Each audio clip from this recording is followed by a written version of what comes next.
Your delaying tactics won't work, Mr. Thompson. We are ready to proceed. "You'll die alone and penniless," my husband Richard whispered across the mahogany table, his lawyer nodding in agreement.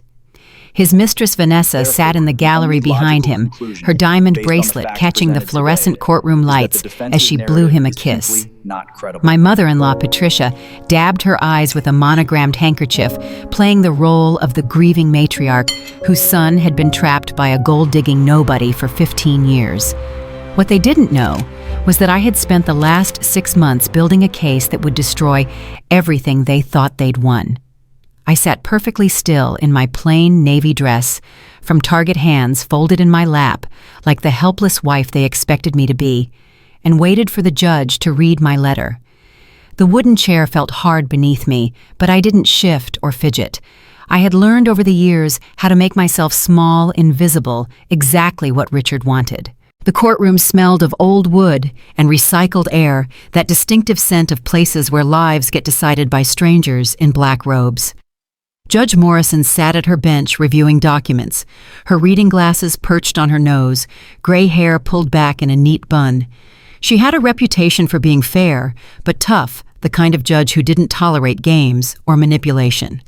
Richard sat across from me at the defendant's table, surrounded by 3 attorneys from Whitmore and Associates, the most expensive law firm in the city.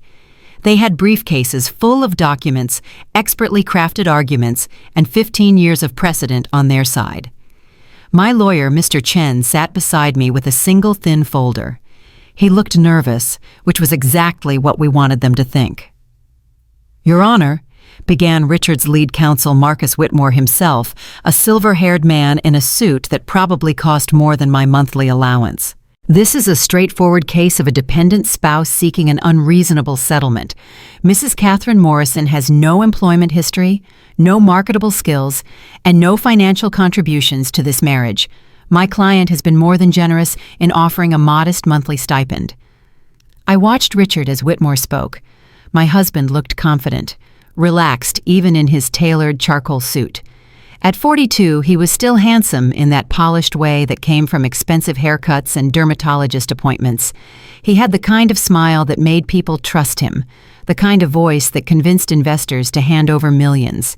That same voice had convinced me 15 years ago that marrying him was the smartest decision I'd ever make. Vanessa Hartley sat directly behind Richard, her long legs crossed elegantly, her red Louboutin heels matching her lipstick perfectly. She was 31, beautiful in that high-maintenance way that required personal trainers and monthly spa treatments. Her blonde hair fell in perfect waves over her shoulders, and she wore a cream-colored dress that probably cost more than the car I used to drive before Richard took it away last year, claiming we needed to consolidate expenses. She caught me looking and smiled a slow, satisfied curve of her glossed lips. Then she leaned forward and whispered something in Richard's ear that made him suppress a laugh. The intimacy of the gesture made my stomach clench, but I kept my face neutral. I had practiced this expression for months, the beaten-down wife who had accepted her fate. Patricia Morrison sat next to Vanessa like they were old friends, which they probably were by now. My mother-in-law wore a black St. John suit and her signature pearls, the same ones she'd worn to every family event for the past 20 years. At 68, she maintained the rigid posture and cold elegance of old money. She had never liked me, not from the day Richard brought me home to meet her. I wasn't from their world. My father had been a high school English teacher, my mother a nurse. We lived in a modest 3-bedroom house in the suburbs, not a sprawling estate with a name. I had gone to state school on scholarships, not Princeton like Richard. I didn't summer in the Hamptons or winter in Aspen. I didn't know which fork to use at formal dinners or how to make small talk at charity galas. Patricia had made her disapproval clear from the beginning, but Richard had insisted he loved me anyway. He said he didn't care about society expectations or his mother's opinions. He said I was real, genuine, not like the vapid debutantes his mother kept introducing him to. I believed him. God, I was so stupid. Mrs. Morrison has lived a life of luxury for 15 years without contributing a single dollar. Whitmore continued, pacing in front of the judge's bench like a professor delivering a lecture. She has no college degree, no work experience beyond a brief stint as a receptionist before her marriage, and no assets of her own. She has been fully supported by my client's considerable income from his commercial real estate development firm. Every word was carefully chosen to paint me as a parasite, a woman who had latched onto a successful man and drained him dry. The truth was so much more complicated, but complexity didn't play well in divorce court. Judge Morrison listened without expression, her face giving away nothing. She was known for her poker face, for making lawyers sweat while she considered arguments. I studied her carefully, looking for any sign of how this might go, but she was unreadable. Furthermore, Whitmore said, pulling out a thick binder, we have documented every expense Mrs. Morrison has incurred over the past 5 years. Shopping trips, spa appointments, lunches with friends. The pattern shows a woman who has become accustomed to a lifestyle she did nothing to earn. That was rich coming from them. Every shopping trip had been approved by Richard first. Every spa appointment had been his idea, usually before some business dinner where he needed me to look presentable. Every lunch with friends had required permission, and those friends had slowly disappeared anyway when I could no longer afford to split checks at the expensive restaurants they preferred. My lawyer, Mr. Chen, stood up, and I could see his hands trembling slightly. Your Honor, if I may address these allegations. You'll have your chance, Mr. Chen. Judge Morrison said, her voice firm, but not unkind. Let Mr. Whitmore finish his opening statement. Chen sat back down, and I felt a flutter of anxiety despite myself. Even though this was all part of the plan, seeing it play out still made my heart race. What if something went wrong? What if my evidence wasn't enough? What if they found a way to discredit me? My client is asking for a clean break, Whitmore continued. A modest monthly allowance of $3,000 for a period of 5 years, during which time Mrs. Morrison can acquire job training and become self-sufficient. Additionally, she will keep her personal belongings and the 2015 Honda Civic currently registered in her name. My client will retain all marital assets, including the primary residence, the vacation home in Lake Tahoe, and all business interests. $3,000 a month. Richard spent more than that on wine in a month.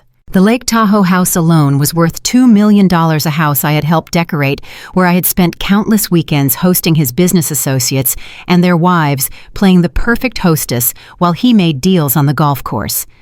The Honda Civic was 11 years old with 150,000 miles on it. Richard drove a new Mercedes S-Class that he replaced every 2 years. Vanessa drove a Range Rover that Richard had given her last Christmas, though, of course, I wasn't supposed to know that. Your Honor, Whitmore said, his voice taking on a tone of practiced sympathy. My client harbors no ill will toward Mrs. Morrison. He simply cannot continue to support a lifestyle for someone who has shown no initiative to support herself. This is about fairness and moving forward. Fairness. The word tasted bitter in my mind. I looked at Richard, wondering if he actually believed his own narrative. Did he really think I had contributed nothing? Did he not remember how I had managed his entire social calendar, organized every business dinner, maintained relationships with clients' wives, and created the perfect home environment that allowed him to focus entirely on building his company? Or did he remember all of that and simply not consider it valuable because it didn't come with a paycheck? Patricia stood up suddenly, and Whitmore paused. Your Honor, may I address the court? Judge Morrison raised an eyebrow. Mrs. Morrison, you're not a party to these proceedings. I understand, Your Honor, but as Richard's mother and someone who has witnessed this marriage from the beginning, I feel I have relevant perspective to offer. The judge considered this for a moment, then nodded. Very well. Keep it brief. Patricia walked to the witness stand with the bearing of someone accustomed to having people listen when she spoke. She settled into the chair, crossed her ankles in that way she'd probably learned at finishing school, and looked directly at me with cold blue eyes. Your Honor, I tried to warn my son about this marriage from the beginning. Catherine came from nothing, had nothing, and wanted everything my son could provide. She saw his success, his family name, and she latched on like a barnacle to a yacht. The metaphor was so Patricia. Everything in her world related back to yachts, country clubs, and old money. I watched her manipulate my son. Patricia continued, her voice gaining strength. She played the role of the sweet, humble girl who just wanted love, But the moment the ring was on her finger, everything changed. She quit her job immediately, claiming she wanted to focus on making a home. But what she really wanted was access to the Morrison fortune. This was fascinating listening to her rewrite history. I had kept my receptionist job at the dental office for the first year of our marriage. It was Richard who insisted I quit, saying it was embarrassing for his wife to be working in a dentist's office when he was closing million-dollar deals. She spent money frivolously, Patricia said, warming to her theme. Designer clothes, expensive furniture, constant redecorating. She had no concept of the value of $1 because she had never earned one. The designer clothes had been Richard's requirement for business events. The expensive furniture had been Patricia's suggestions, her constant criticisms about how our home didn't reflect the Morrison standard. The redecorating had been her idea too, hiring her favorite interior designer to make our house look like something from Architectural Digest. I begged Richard to get a prenuptial agreement, Patricia said, and I saw actual tears forming in her eyes. Oscar-worthy performance. But he was so in love, so blinded by her act that he refused. He said it would show a lack of trust. And now look where we are. She gestured at me like I was Exhibit A in a criminal trial. This woman contributed nothing to my son's success.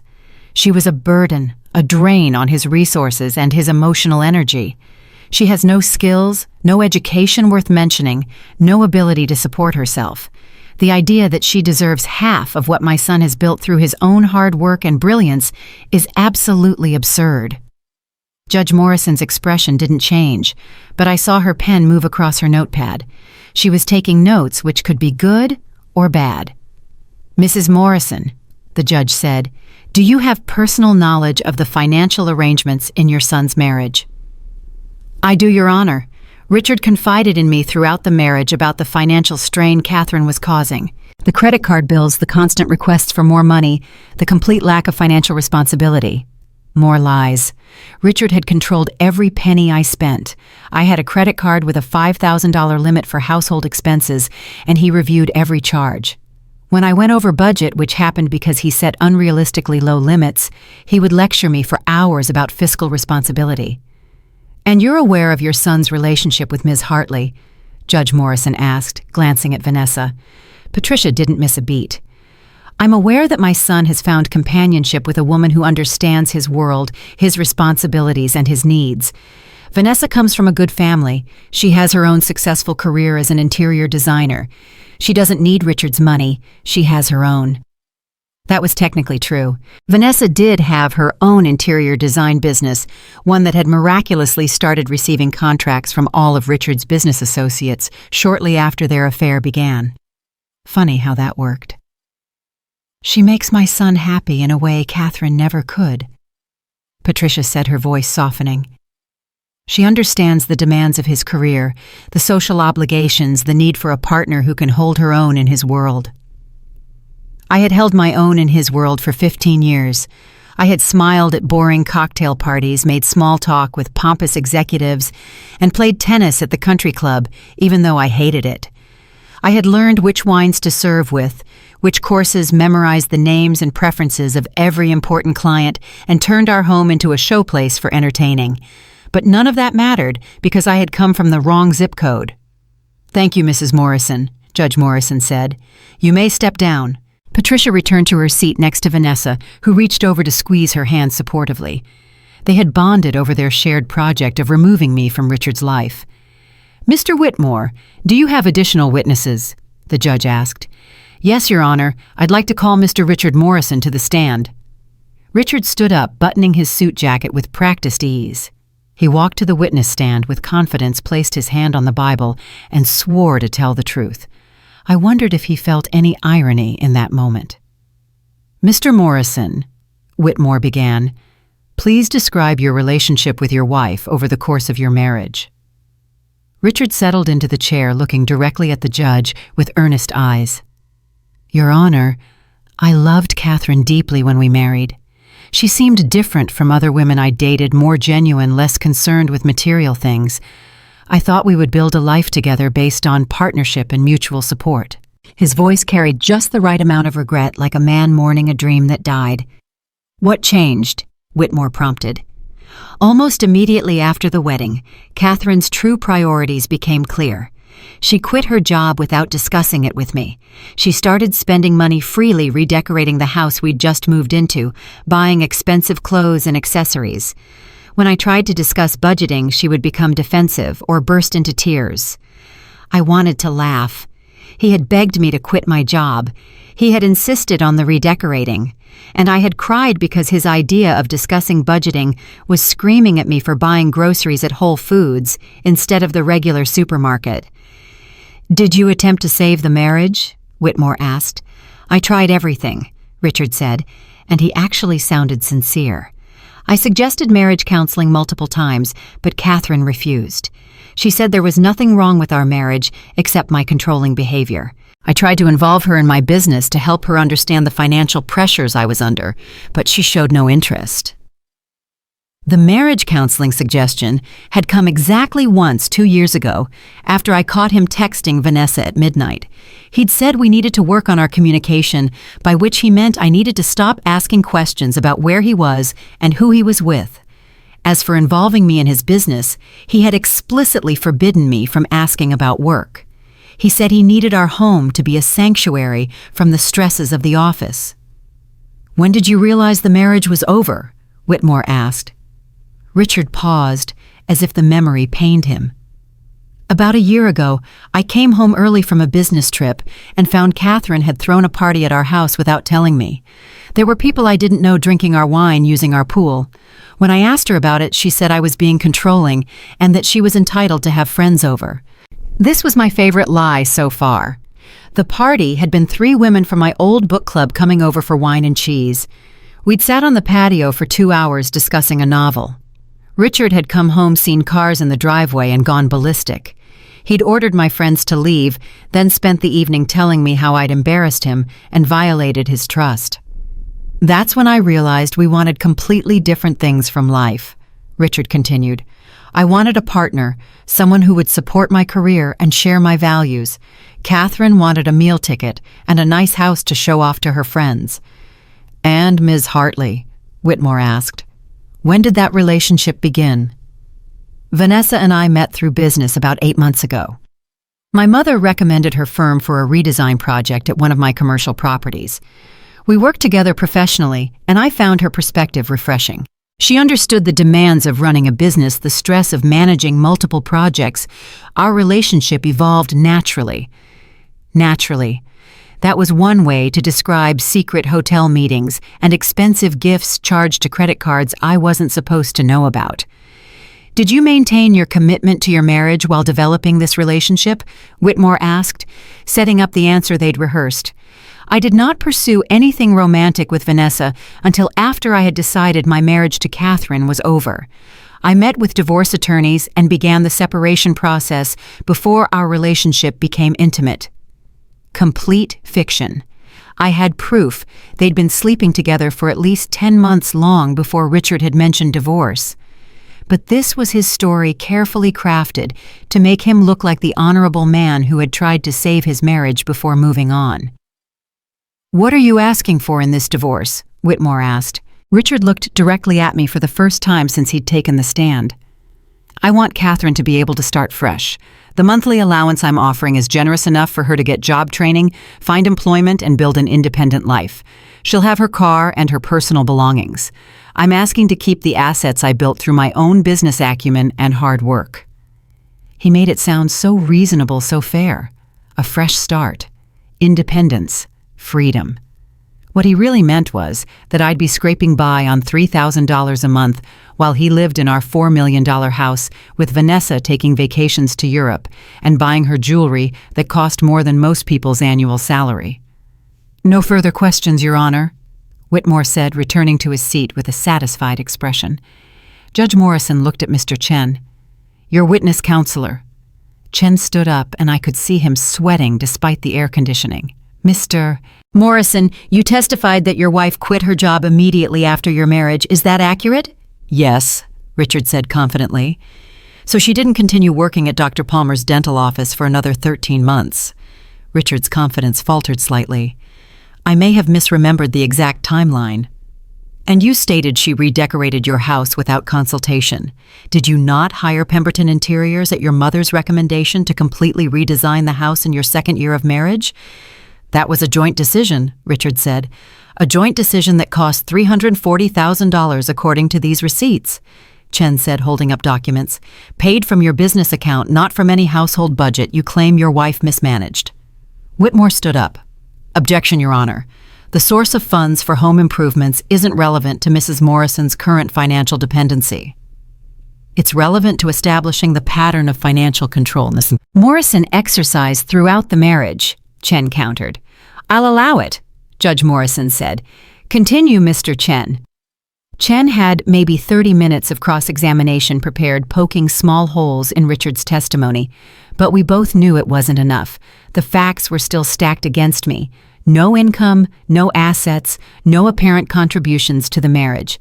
In the eyes of the law, I was exactly what they claimed, a dependent spouse entitled only to modest support. That's why we had the letter. After Chen finished and Richard stepped down, looking slightly less confident but still fundamentally secure in his position, Whitmore presented their financial analysis.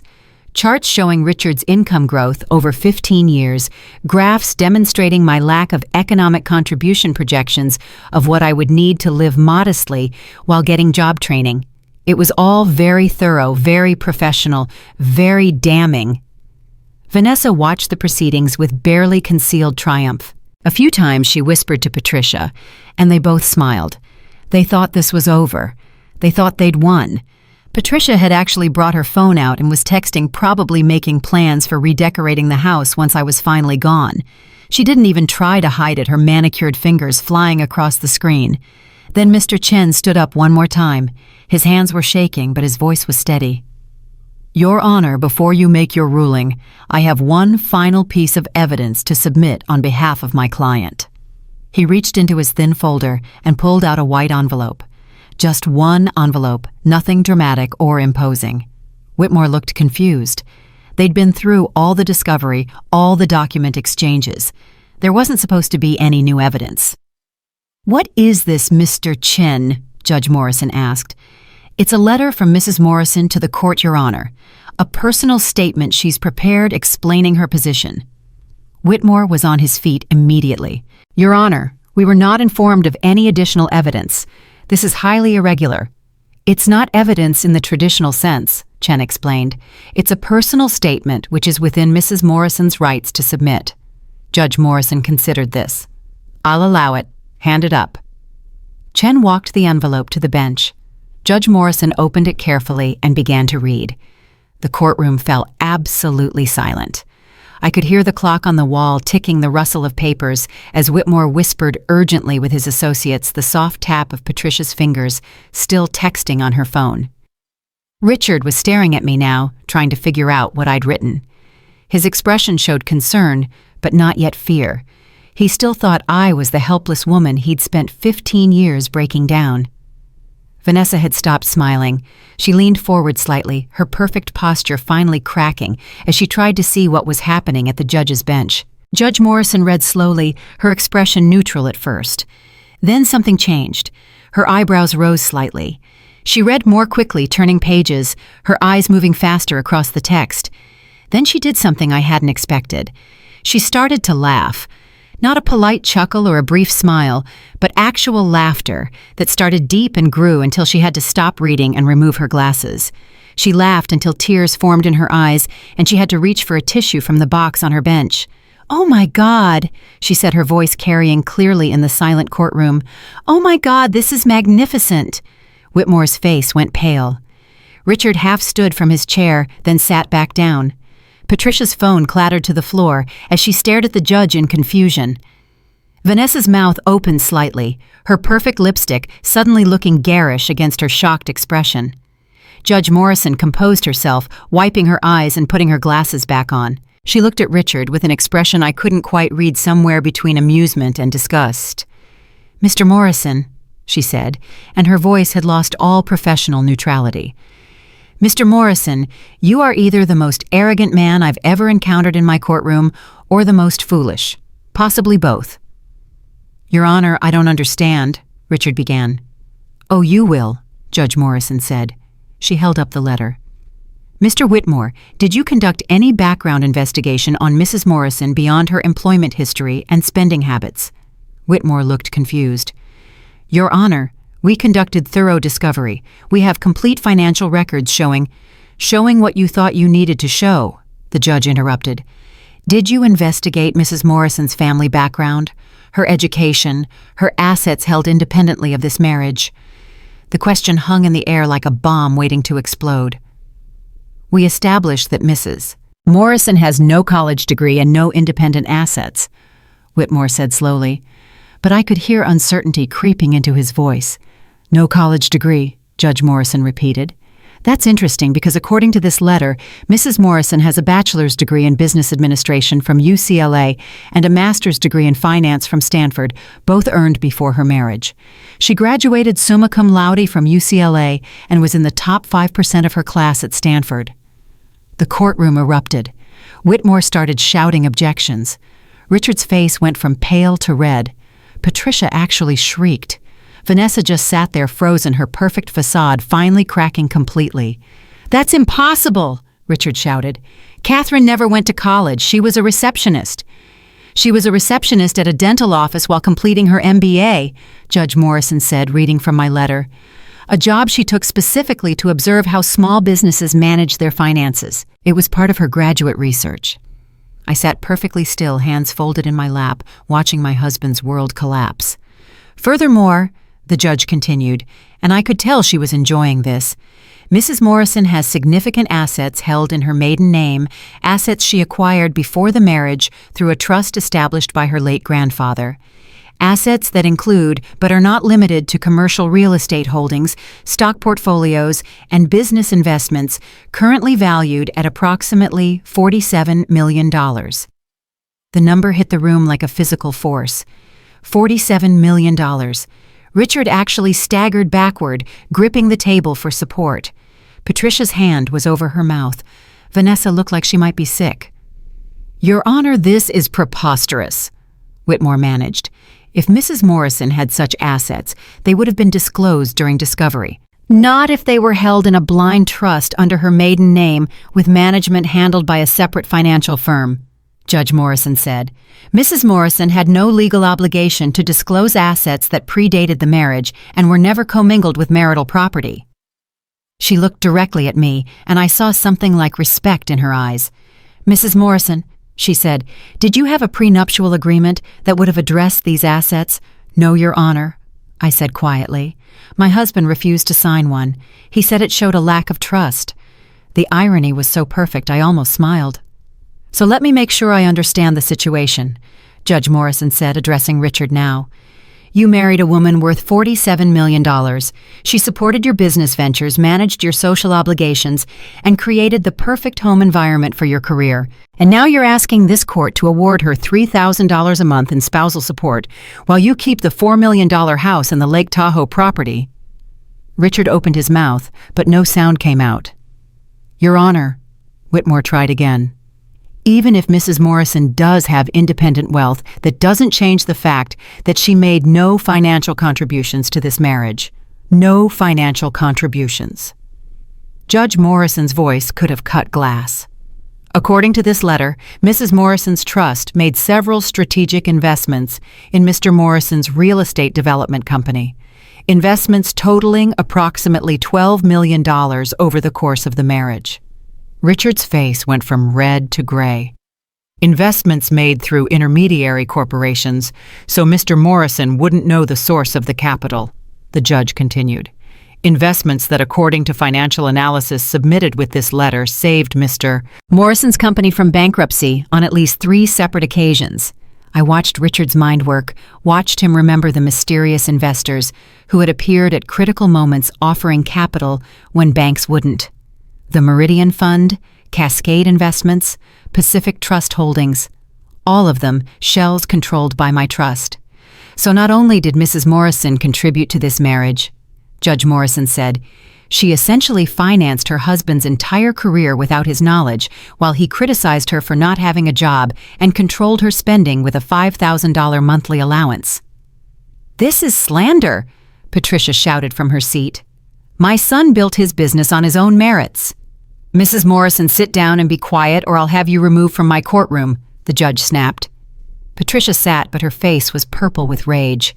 There's more, Judge Morrison said, turning pages. Mrs.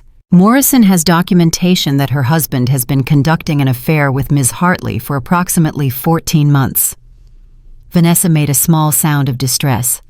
An affair funded by business expense accounts, including hotel rooms, charged as client meetings, jewelry purchased as business gifts, and a Range Rover currently registered to Mr. Morrison's company but used exclusively by Ms. Hartley. We have documentation of 19 separate trips charged to company accounts, the judge continued, including weekends in New York, San Francisco, and Miami, all during times when Mr. Morrison told his wife he was attending business conferences. Richard was shaking his head, but he couldn't seem to form words. And here's my favorite part, Judge Morrison said, and her smile was sharp. Ms. Hartley's interior design firm has received over $2 million in contracts from Mr. Morrison's business associates in the past year, contracts that Mrs. Morrison's investigators have determined were essentially gifts disguised as business arrangements. Ms. Hartley has been billing for hours not worked and services not rendered. Vanessa stood up abruptly. I need to leave. Sit down, Ms. Hartley, the judge said. We're not finished.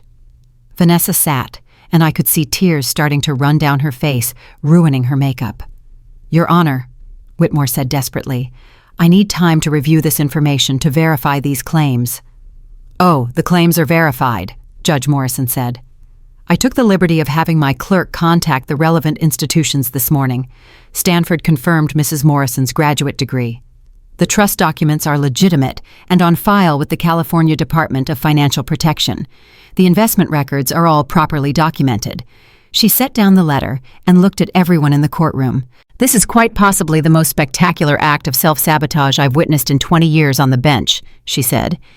Mr. Morrison, you had a wife who was not only beautiful and devoted, but also brilliant and wealthy. She supported your career in ways you didn't even know about, and you threw it all away for... She glanced at Vanessa, for someone who was essentially defrauding your business associates. Furthermore, the judge continued, according to Mrs. Morrison's letter, she has documentation that several of Mr. Morrison's recent real estate deals involved significant financial irregularities, property valuations that don't match independent appraisals, money moving through offshore accounts, contracts with shell companies that don't appear to exist. Richard's face went from gray to green. Your Honor, I can explain, he started. I'm sure you'll have plenty of opportunities to explain to federal investigators, Judge Morrison said coldly. Mrs. Morrison has already shared her concerns with the FBI's Financial Crimes Unit. They're very interested in reviewing your business practices. The courtroom doors opened, and two people in dark suits entered. They walked directly to Richard's table. Richard Morrison, one of them said, showing a badge. I'm Special Agent Torres, FBI. We'd like to ask you some questions about your business dealings. Richard looked at me. Really looked at me for the first time in years. I saw shock, betrayal, and something that might have been respect flash across his face. Catherine, he said hoarsely, what have you done? I stood up slowly, smoothing my cheap dress, and met his eyes. I took back my life. The FBI agents stood on either side of Richard's chair, their badges gleaming under the courtroom lights. Special Agent Torres was a tall woman in her 40s, with sharp eyes that missed nothing, while her partner, a younger man who introduced himself as Agent Kim, was already pulling out a tablet to take notes. Mr. Morrison, we've been investigating irregularities in several of your commercial real estate transactions. Torres said, her voice professional but firm.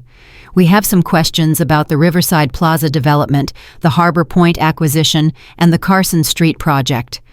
Richard's hands were gripping the edge of the table so hard his knuckles had gone white. I want my lawyer. That's your right, Torres said, but we're going to need you to come with us to the field office. We have a warrant to search your business premises and your home. Patricia let out a wail that sounded like a wounded animal. This is a setup. That woman has orchestrated all of this to destroy my son. Judge Morrison's gavel came down hard. Mrs. Morrison, one more outburst and you will be held in contempt. This is a court of law, not a theater. Vanessa was crying openly now, her mascara running in black streaks down her cheeks. She looked at Richard with something between horror and betrayal. You told me your business was clean. You said everything was legitimate. Shut up, Vanessa, Richard hissed, finally finding his voice. Don't say anything to anyone. Ms. Hartley, Agent Kim said, we'll need to speak with you as well. Your business has received substantial payments from companies associated with Mr. Morrison, and we need to verify the legitimacy of those contracts. Vanessa stood up so fast, she knocked over her designer handbag, spilling lipstick, keys, and her phone across the floor. I didn't know anything about financial crimes. I just designed interiors. I had no idea what Richard was doing. That's what we need to determine, Torres said. We'll be in touch. Whitmore and his associates were having a frantic, whispered conference papers flying as they tried to figure out how this had gone so catastrophically wrong. One of the junior attorneys was already on his phone, presumably calling their office to get someone who specialized in federal criminal defense. Judge Morrison waited until the chaos settled slightly, then continued. This court will adjourn these divorce proceedings pending the outcome of the federal investigation. However, I'm issuing several temporary orders. First, all marital assets are frozen effective immediately. Mr. Morrison, you are not to sell, transfer, or otherwise dispose of any property, vehicles, or financial instruments. Your Honor, my client needs access to funds for his defense, Whitmore protested weakly. Your client should have thought of that before engaging in what appears to be systematic financial fraud, the judge replied. Second, Mrs. Morrison is granted exclusive use of the marital residence. Mr. Morrison, you have 24 hours to remove your personal belongings. A police escort will be provided. Richard's head snapped up. You can't kick me out of my own house. I just did, Judge Morrison said. Third, the Range Rover registered to Mr. Morrison's business, but used by Ms. Hartley is to be returned immediately. It's a company asset and may be subject to seizure in the federal investigation. Vanessa made another small sound of distress. Without that car, she'd actually have to spend her own money on transportation. Fourth, the judge continued, Mrs. Morrison is granted a temporary restraining order against Mr. Morrison. You are to have no contact with her except through attorneys. Any violation will result in immediate arrest. This is insane, Richard said, his voice rising. Catherine, tell them this is all a misunderstanding. Tell them you made a mistake. I looked at him calmly, feeling nothing. No anger, no satisfaction, just a strange emptiness where 15 years of love and pain used to be. The only mistake I made was believing you when you said you loved me. Agent Torres cleared her throat. Mr. Morrison, we really need to go. We have a lot to discuss. Richard stood slowly like a man in a dream. He buttoned his suit jacket with shaking hands, that same automatic gesture he'd done 1,000 times, but now it looked pathetic instead of polished. Catherine, please, whatever you think I've done, whatever you think you know, we can fix this. We can work this out. There's nothing to fix, I said. You made your choices. You chose to control me, to diminish me, to make me feel worthless. You chose to steal from me while making me feel like a burden. You chose Vanessa. Now you get to live with those choices. I gave you everything, Richard shouted, his composure finally breaking completely. A beautiful home, a lifestyle most women dream about, social status, security, and this is how you repay me. You gave me a prison, I said quietly. You gave me a life where I had to ask permission to buy groceries, where I had to account for every penny, where I couldn't see my friends or pursue my interests without your approval. You gave me 15 years of feeling like I was never good enough, smart enough, worthy enough. That's what you gave me, Richard. Agent Torres put a hand on Richard's arm. Mr. Morrison, let's go. They led him toward the courtroom doors. He looked back at me one more time, and I saw something in his eyes I'd never seen before. Fear. Real, genuine fear that his carefully constructed world was collapsing, and there was nothing he could do to stop it. Patricia rushed after them. Wait, you can't just take my son. I'm calling our family attorney. I'm calling Senator Blackwell. I have connections. This is harassment. Agent Kim turned to face her. Ma'am, interfering with a federal investigation is a crime. I suggest you step back. Patricia stopped, her face contorted with rage and something that might have been genuine fear for her son. She turned to look at me, and the hatred in her eyes was so pure, it was almost beautiful. "You gold-digging little whore," she hissed. "You planned this from the beginning, didn't you? Trapped my son with your innocent act, and now you're destroying him because he found real love with Vanessa." Judge Morrison's gavel came down again. "Mrs. Morrison, that is your final warning. One more word, and you'll be joining your son in federal custody for contempt of court." Patricia's mouth snapped shut, but her eyes promised murder. She gathered her handbag and her dignity and marched out of the courtroom with her head high, playing the martyred mother to the end. Vanessa was still standing there, frozen, looking at the mess on the floor where her purse had spilled. She bent down slowly and started picking up her things, her hands shaking so badly she kept dropping items. "Ms. Hartley," Judge Morrison said not unkindly, "you should probably consult with an attorney before speaking with federal investigators." Vanessa looked up her ruined makeup, making her look older, more fragile than her 31 years. "I didn't know," she whispered. "I swear I didn't know about any illegal activity. He told me his business was successful. He told me he was leaving his wife because the marriage was dead. He said she was spending all his money and refusing to work. He made me think I was saving him from a toxic situation." I almost felt sorry for her. Almost. But then I remembered her sitting behind Richard in court, laughing at me, touching him possessively, playing the future Mrs. Morrison, while I was painted as the villain. "He's very good at making people believe what he wants them to believe," I said. "He convinced me I was lucky he married me. He convinced me I was worthless without him. He probably convinced you that you were special, different from all the other women, the one who truly understood him." Vanessa's face crumpled. "He said exactly that." "He's a liar," I said simply. "About everything. About his business, about his marriage, about his feelings. Everything that comes out of his mouth is calculated to get him what he wants." Vanessa finished gathering her things and stood up. "The jewelry he gave me, the trips, was it all really bought with stolen money?" "Technically, money laundered through fraudulent real estate transactions," I said. "But yes, essentially stolen." She closed her eyes. "Oh God, my business, all those contracts from his associates. Were those real?" "Some probably were," I said. "But according to the investigators I hired, at least 40% were inflated billings for work you didn't do. Richard arranged it so his associates would funnel money to you disguised as legitimate business expenses." "I'm going to jail," Vanessa said, and she sounded like a lost child. "Maybe not," I said. "If you cooperate fully with the investigation and return the money you received fraudulently, you might avoid criminal charges, but you'll definitely need a good lawyer." She looked at me with something like wonder.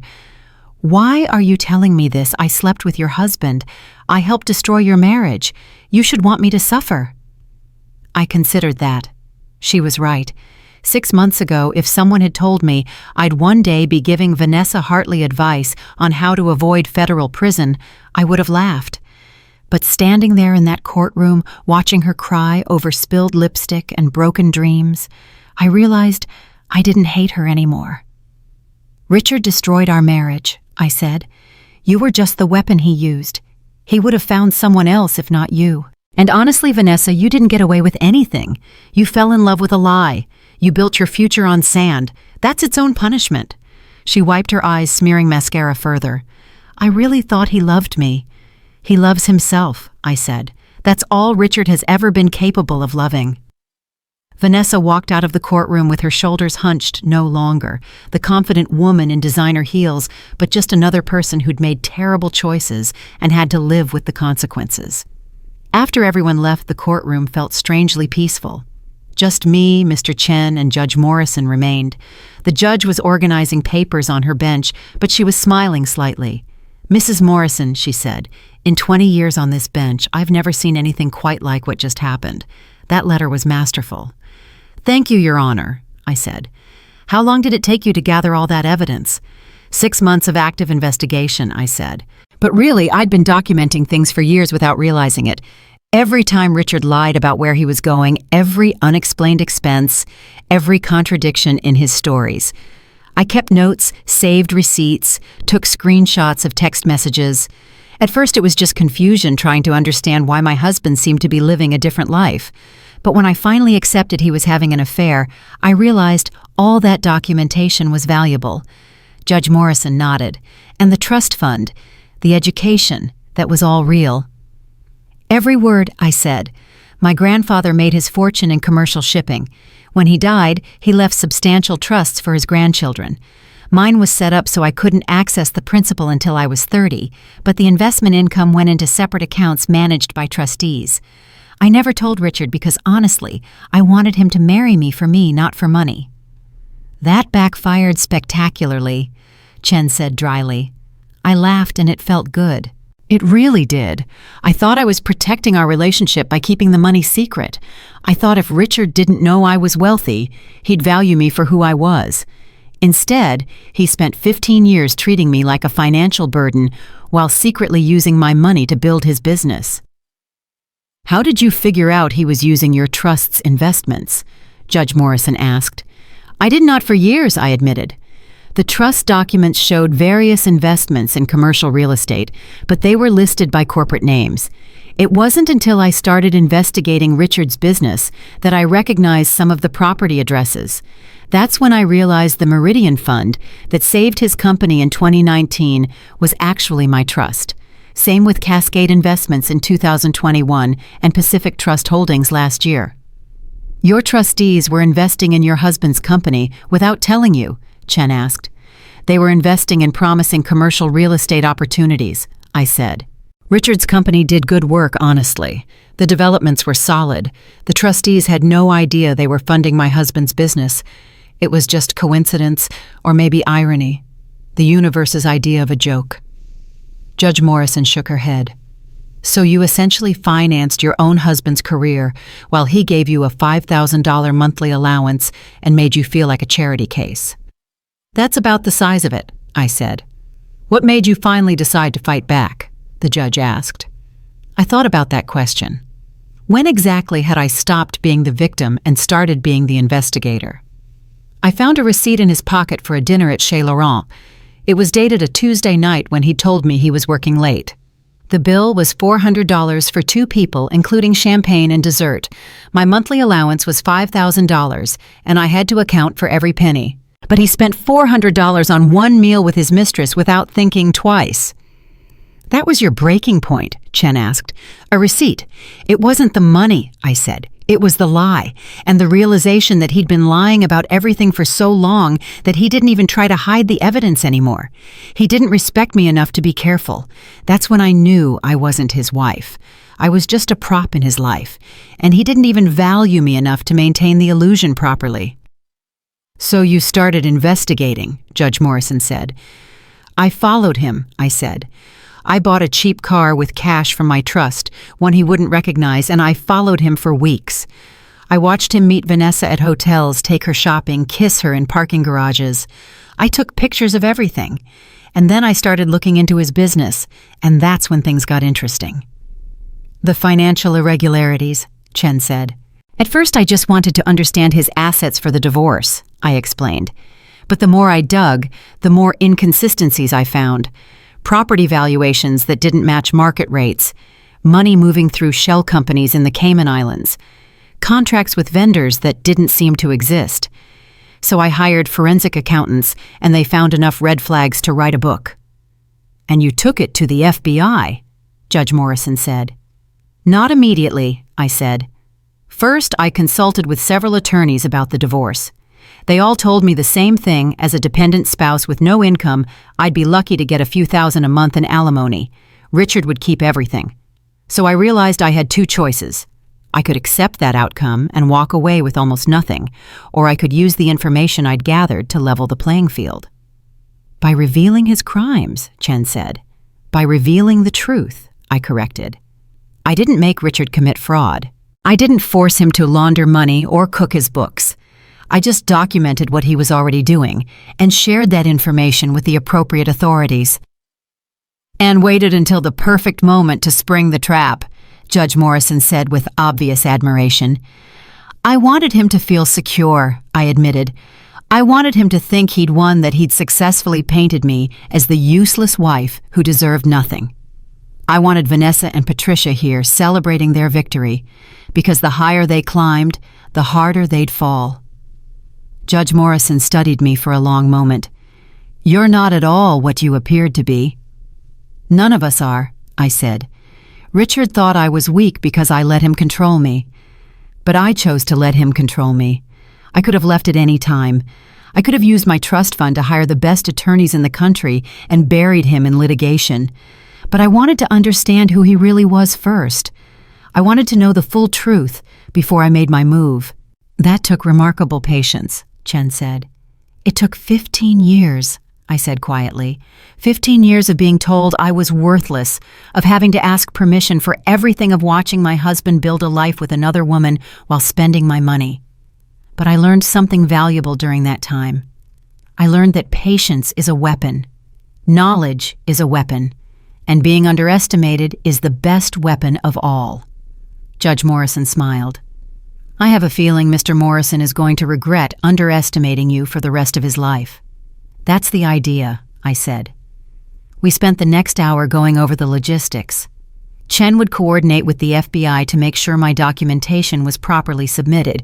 Judge Morrison would maintain the freeze on all marital assets until the criminal investigation concluded. If Richard was convicted, which seemed likely, given the evidence, I would be entitled to claim all assets purchased with legitimately earned income, plus damages for the fraud perpetrated against me. "The house is yours," Judge Morrison confirmed. "The Lake Tahoe property will likely be seized by the federal government as proceeds of criminal activity, but the primary residence was purchased before Richard started his illegal operations. You should be able to keep it."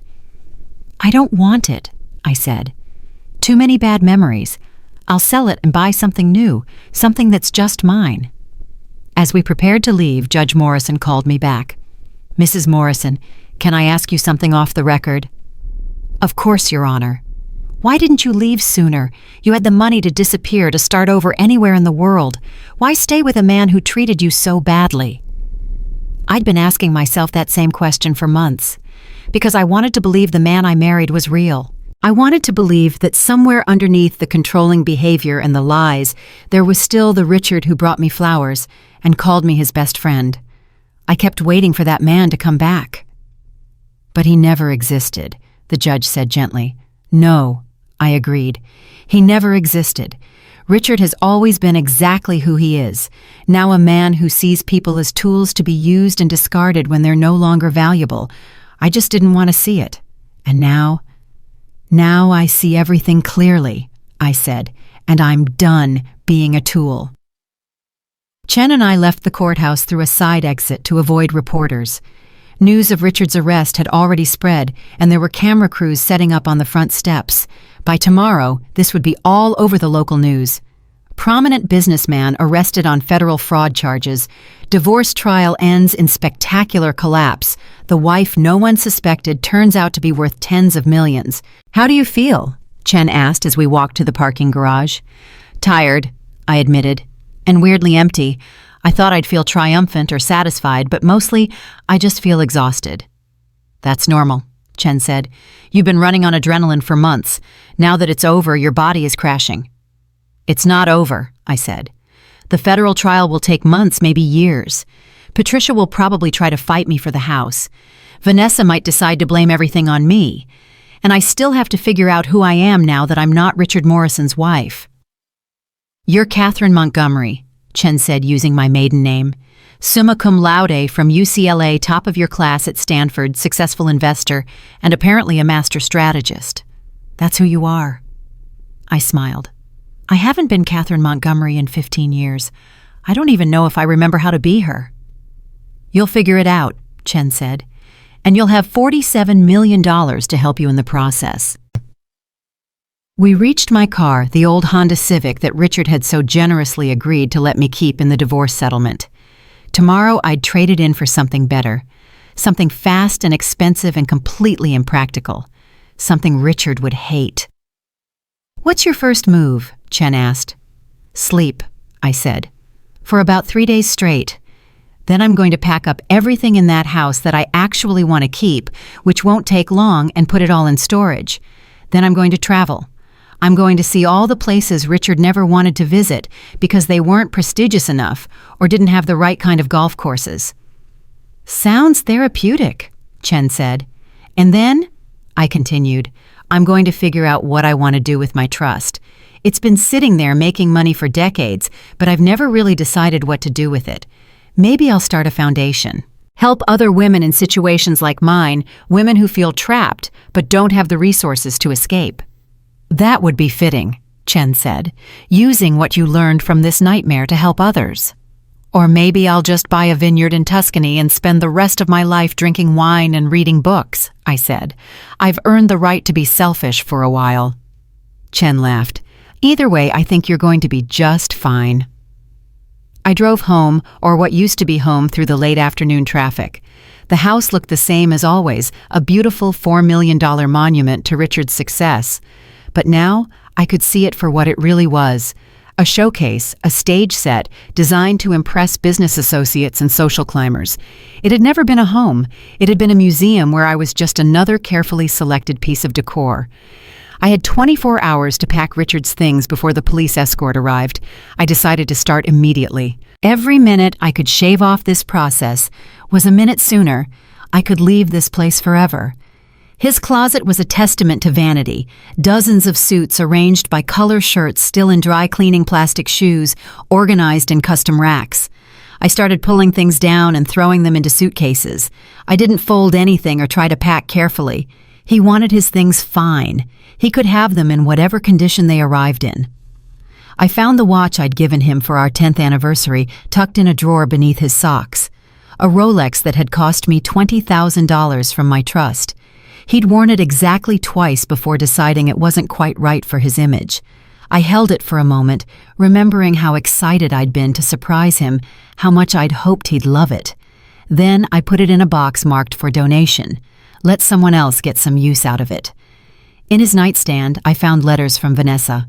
Dozens of them handwritten on expensive stationery detailing their plans for the future.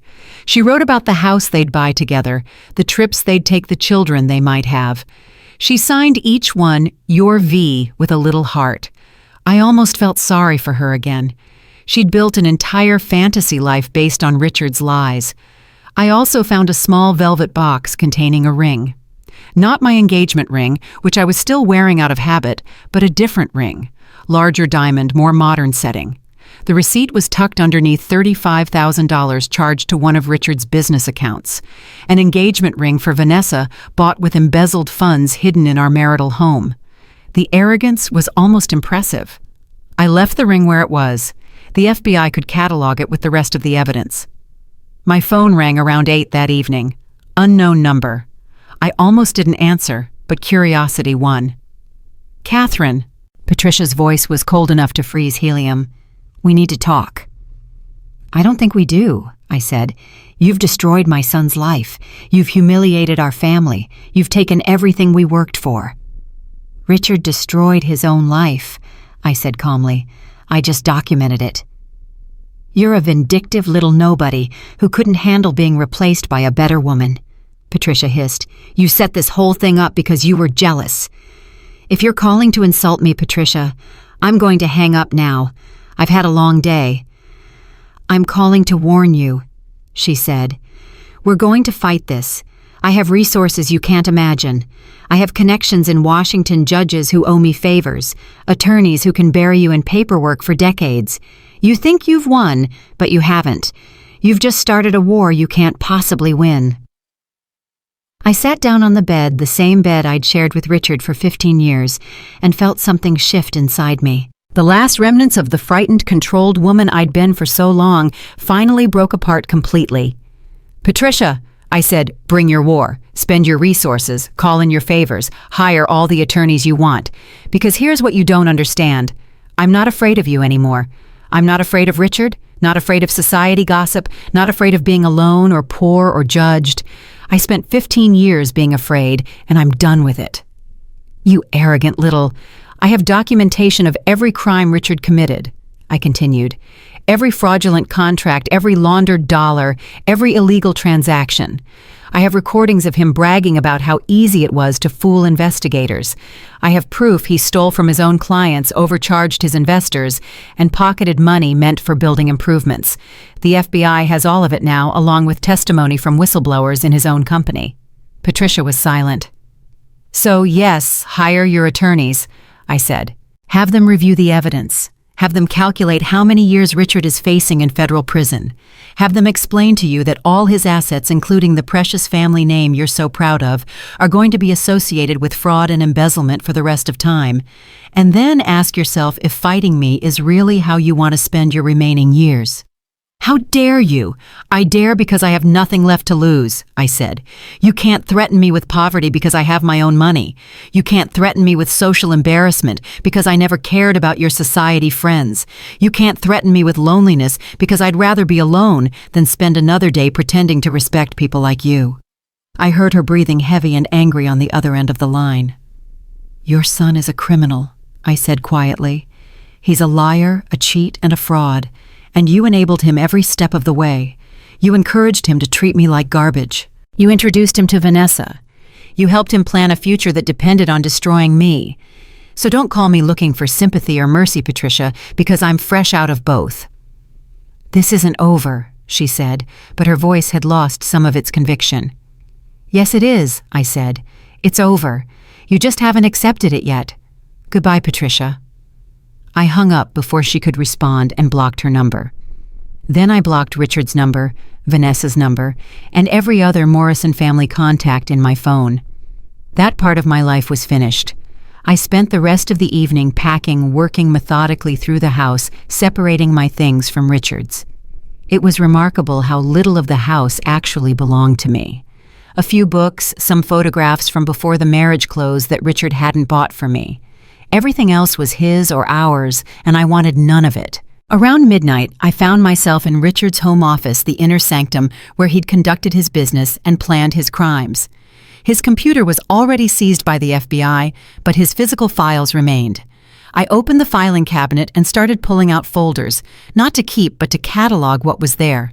That's when I found it a folder labeled Divorce Strategy, dated from 8 months ago, long before he'd actually asked for divorce. Inside were notes from meetings with attorneys' financial projections and a list of tactics for minimizing what I'd receive in settlement. Make C think she needs me. One note read, reinforce dependency, control all finances. Another note, document C's spending, create narrative of financial irresponsibility. And finally, timeline introduce V to family establish relationship file for divorce before 15-year mark to limit alimony calculation. He'd been planning this for 8 months, probably longer. Every conversation about money, every restriction on my spending, every comment about my lack of contribution had been calculated moves in a game I didn't even know we were playing. I sat in his expensive leather desk chair and laughed. I laughed until tears ran down my face, until my stomach hurt, until I couldn't breathe. Richard had spent 8 months carefully orchestrating my destruction, and I'd spent 6 months orchestrating his. We'd been circling each other like predators, each thinking the other was prey. Except he'd lost. The police arrived the next morning at exactly 9 to escort Richard for his personal belongings. He looked terrible, like he'd aged 10 years overnight. His suit was wrinkled, his usually perfect hair was disheveled, and he had dark circles under his eyes. "Catherine," he said when he saw me, "can we talk alone?" "No," I said. "You can collect your things and leave. You have 2 hours." He looked at the suitcases and boxes I'd piled by the door. "You packed for me." "I did you a favor," I said. "Clock's ticking." He stood there for a moment looking around the house like he was seeing it for the first time. "This is really happening. You're really doing this." "Yes." "Why?" he asked, and he sounded genuinely confused. "If you had all this money, if you were this educated and successful, why did you play the helpless housewife for 15 years? Why not just leave if you were so unhappy?" It was a fair question, actually. I'd ask myself the same thing 1,000 times. "Because I loved you," I said simply. "Or at least I loved who I thought you were. I kept hoping that man would come back, that we could fix whatever was broken between us. It took me too long to realize that man never existed. Richard shook his head. You're wrong. I did love you, Catherine. Maybe I still do. But you changed. You became less interesting, less engaged with life. You just wanted to stay home while I was out building an empire. You're still lying, I said tiredly. Even now, even after everything, you're still lying. You didn't build an empire, Richard. You built a house of cards with stolen money and fraudulent contracts. And you didn't lose me because I changed. You lost me because you never valued me in the first place. He opened his mouth to argue, then closed it. What could he say? The evidence was overwhelming. The FBI wants me to testify against my business partners, he said finally. They're offering a reduced sentence if I cooperate. That's between you and your attorneys. If I go to prison, I'll lose everything. The business, the reputation, maybe 15 to 20 years of my life. Yes, I said. That's generally what happens when you commit federal crimes. You could help me, he said, and there was a desperate edge to his voice now. You could tell them you made a mistake, that you misunderstood what you were seeing. Your testimony would undermine their case. You want me to commit perjury to save you? I want you to remember that we spent 15 years together. That means something. Doesn't that mean something? I looked at this man I'd been married to for so long and felt absolutely nothing. No anger, no sadness, no lingering affection, just nothing. It meant something when I thought we were partners, I said. It meant something when I believed you loved me. But you spent those 15 years lying to me, stealing from me, and planning to discard me. So no, Richard, it doesn't mean enough for me to destroy my own credibility and freedom to save yours. He stood there for another moment, then turned and started loading his things into his car. The police officer watched impassively as Richard made trip after trip carrying boxes and suitcases to his Mercedes. It took him nearly the full 2 hours. As he loaded the last box, he turned back to me. I'll never forgive you for this. I don't need your forgiveness, I said. I need you to leave. He drove away, and I watched his taillights disappear down the long driveway. Then I closed the door and locked it. The house felt different immediately. Lighter, cleaner, like the air itself had improved. I walked through the rooms, seeing them as mine for the first time, not ours. Tomorrow, I'd call a realtor. But for tonight, I was going to sleep in my own house, in my own bed, without fear or anxiety, or the weight of someone else's lies. I made myself dinner, just a simple pasta with tomatoes and basil from the garden I'd planted 3 years ago, over Richard's objections. I ate it on the patio, watching the sun set over the city, drinking wine from the expensive collection Richard had built up to impress his clients. My phone rang again. Unknown number, but different from Patricia's call last night. Catherine Montgomery. A woman's voice. Speaking. This is Sarah Chen from the San Francisco Chronicle. I'm doing a story on your husband's arrest and the divorce proceedings. Do you have any comment? So it was starting, the media circus, the public dissection of my marriage, the transformation of my private pain into entertainment. No comment, I said. Sources say you've been secretly wealthy throughout your marriage. Is that true? No comment. What about allegations that you orchestrated your husband's downfall as revenge for his affair? I didn't orchestrate anything, I said. I simply provided federal investigators with accurate information about criminal activities I'd discovered. That's not revenge. That's civic duty. Now, if you'll excuse me, I have no further comment. I hung up and turned off my phone. Tomorrow, I'd deal with the media. Tomorrow, I'd start planning my future. Tomorrow, I'd begin figuring out who Catherine Montgomery really was after 15 years of being Mrs. Richard Morrison. But tonight, I was going to finish my wine, eat my pasta, and enjoy the sunset in peace. The court battle might last months or years. Patricia might make good on her threats to fight me. Vanessa might try to blame me for her legal troubles. Richard might spend the next decade in prison, or he might cut a deal and get out sooner. None of it mattered anymore. I was free, and that was worth everything. 3 weeks later, I was sitting in a lawyer's office downtown, but this time, it was different. Mr. Chen had brought in a team of specialists, real estate attorneys, tax consultants, and a woman named Diane Foster who specialized in asset protection. The conference room table was covered with documents detailing every aspect of Richard's business empire and how much of it I could legally claim. "The primary residence is definitely yours," Diane said, pointing to a highlighted section of paperwork. "It was purchased in 2011, 2 years before Richard started the shell company operations. The mortgage was paid off in 2015 with what appears to be legitimate business income." "I don't want it," I said for what felt like the 100th time. "I want to sell it as soon as possible." "We understand," Diane said patiently, "but you should know what it's worth. Current market value is approximately $4.2 million. After taxes and fees, you're looking at about $3.8 million in proceeds." Numbers that used to seem astronomical now felt abstract, almost meaningless. I had $47 million in my trust. The house was just one more asset to liquidate, one more tie to cut. "What about the business?" I asked. "Richard's company, what happens to that?" Chen pulled out another folder. "Morrison Development Group is essentially insolvent now. The FBI has frozen all accounts pending investigation. Most of the company's recent profits came from fraudulent activities, so those assets will be seized. However, there are legitimate contracts and projects that have value." "How much value?" "Hard to say until the forensic accounting is complete, but potentially $5 to $8 million in legitimate assets.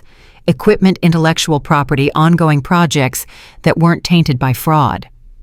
"And I'm entitled to half of that as marital property," I said. "Actually, more than half," Diane said with a slight smile. "Remember, your trust provided $12 million in capital investments over the years. That makes you a creditor with priority claims on the company's remaining assets. After the federal government takes what it's owed for criminal forfeiture, you'd be next in line." I sat back in my chair trying to process this. So I invested $12 million in Richard's company without knowing it, and now I might get back $5 or $6 million. "It's better than nothing," Chen said. "And there's symbolic value in it. Richard built his entire business on your money, and now you're claiming what's left." "What about Vanessa?" I asked. "Has she been charged?" Chen and Diane exchanged glances. "Not yet," Chen said carefully. "She's been cooperating with investigators. Apparently, she's provided evidence about some of Richard's other business associates, people he was working with on the fraudulent contracts. In exchange, the prosecutors are considering a plea deal." "She's going to walk away from this," I said flatly. "Not exactly," Diane said. "She's agreed to repay all fraudulently obtained fees, which amounts to about $800,000. She'll lose her business license for at least 5 years and will be on probation. Plus, her reputation is destroyed. No one in the interior design world will work with her after this." It still felt insufficient. Vanessa had helped destroy my marriage, whether she knew about the fraud or not. But I also understood the legal system worked on evidence and cooperation, not on emotional satisfaction. "And Patricia?" I asked. "Richard's mother hasn't been charged with anything," Chen said. "There's no evidence she knew about the financial crimes. She's just a collateral victim of her son's choices." "She's hardly a victim," I muttered. "Agreed," Diane said. "But legally she's clean. However, she is trying to file a claim on some of Richard's assets, arguing they were gifts or family inheritance." "Let me guess," I said. "The Lake Tahoe house." "Among other things," Chen confirmed. "She's claiming Richard's father contributed money toward that property before he died, so it should be considered family property, not marital assets." "Did he—" "Our investigation shows Richard's father made a gift of $200,000 toward the down payment in 2016. The house cost $1.8 million, and the rest was financed through Richard's company. So Patricia has a legitimate claim to about 10% of the property's value. The house the FBI is seizing as proceeds of criminal activity." I said. "Exactly," Diane said. "So Patricia is basically fighting for a percentage of nothing. But she's hired attorneys and filed paperwork, so we need to respond." I rubbed my temples. Even in defeat, the Morrison family was going to make this as complicated as possible. "Do what you need to do," I told them. "Fight her claims, protect my interests. But I don't want to spend years in litigation with Patricia. If there's a reasonable settlement that makes her go away, consider it." Chen nodded. "We'll keep that in mind." We spent another hour going over financial projections and legal strategies before I finally left. Walking out of the building into the bright afternoon sun, I felt exhausted. This was supposed to be my victory, my freedom, but it felt more like drowning in paperwork and procedures. My phone buzzed. A text from an unknown number. "We should talk. You owe me that much." I knew immediately it was Vanessa. She'd probably gotten a new phone or was texting from a friend's number to get around my block. I should have ignored it. I should have deleted the message and moved on with my day. But something made me respond, "I don't owe you anything." 3 dots appeared immediately showing she was typing. "I'm not your enemy. He lied to both of us." "You slept with my husband," I typed back. "That makes us enemies by definition. Can we meet just once? I need you to understand what really happened." I stared at that message for a long time. Part of me wanted to tell her to go to hell, but another part, the part that had spent 6 months investigating and documenting everything, wanted to hear what she had to say. Not for closure or forgiveness, but because I wanted the complete picture. "Starbucks on 5th Street, I typed. 1 hour. You have 15 minutes. I arrived early and got a corner table where we could talk privately. Vanessa showed up exactly on time and she looked terrible. No makeup, hair pulled back in a messy ponytail, wearing jeans and a sweatshirt instead of her usual designer clothes. She'd lost weight and there were dark circles under her eyes that looked like bruises. "Thank you for meeting me," she said, sitting down without ordering anything. 14 minutes left, I said, checking my watch. She flinched, but started talking. "I met Richard at a business lunch 18 months ago. He was charming, sophisticated, everything I thought I wanted. He told me his marriage was essentially over, that you two were staying together for financial reasons, but had separate lives. He said you'd discussed divorce, but hadn't made it official yet." "And you believed him?" "I know how that sounds," Vanessa said. "Every mistress says the same thing, right? But he was convincing Catherine. He showed me texts where you were cold to him, emails about financial disputes. He made it seem like you were the one holding him hostage with threats and demands." "Those texts and emails were fake," I said. "I know that now," she whispered. "But I didn't then. He was so detailed, so consistent with his story. He said you came from nothing and had trapped him into marriage when he was young and naive. He said you spent all his money and refused to work or contribute anything. He made you sound like a nightmare." I felt cold anger settling in my chest. "And you never thought to question any of it? Never wondered why a successful businessman would stay married to someone he described that way?" "I did question it," Vanessa said, meeting my eyes. "I asked why he didn't just divorce you. He said you threatened to ruin him to make up stories about abuse or infidelity. He said you'd take everything he'd worked for. He was so convincing about being the victim." 12 minutes, I said. "His mother backed up everything," Vanessa continued quickly.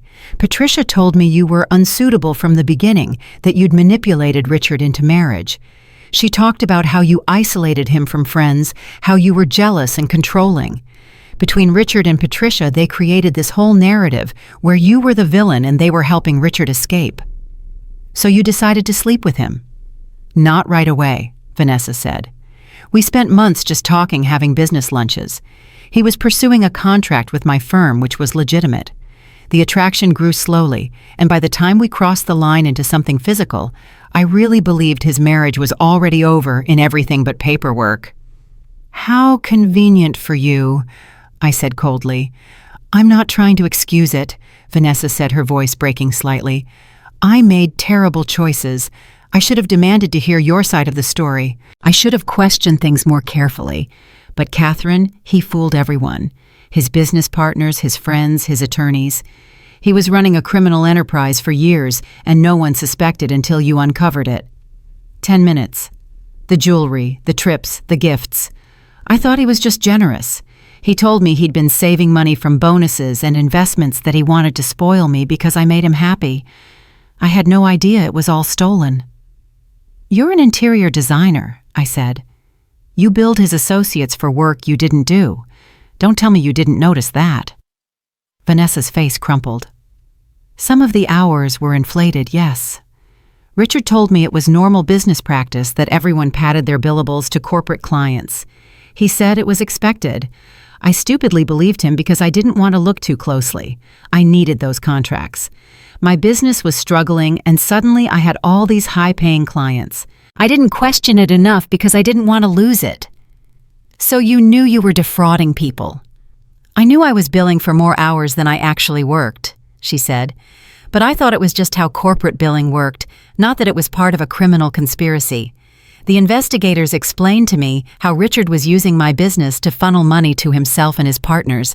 I was too stupid and too blinded by what I thought was love to see it. I studied her across the table. She looked genuinely destroyed, but I'd spent 15 years with someone who could fake sincerity perfectly. How could I trust anything, Vanessa said. Why are you telling me all this? I asked. Because I need you to know I'm not the villain you think I am, she said. I'm not evil or malicious. I'm just someone who made terrible decisions because I believed lies from someone I trusted, just like you did. We are not the same, I said sharply. I was married to him. I had vows and history and legitimate reasons to trust him. You just wanted what I had. You're right, Vanessa said quietly. We're not the same. You're smarter than I am. You figured out what he was doing and built a case to stop him.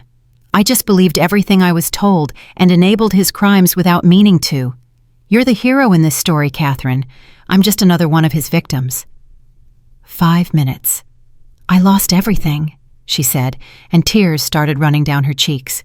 My business, my reputation, my savings trying to pay back the fraudulent fees. I'm probably going to lose my design license permanently. No one will hire me now. Everyone thinks I was his partner in crime, not another person he manipulated. That's not my problem, I said, but I felt something soften slightly. Not forgiveness, but maybe understanding that Richard's destruction hadn't been limited to me. I know, Vanessa said, wiping her eyes.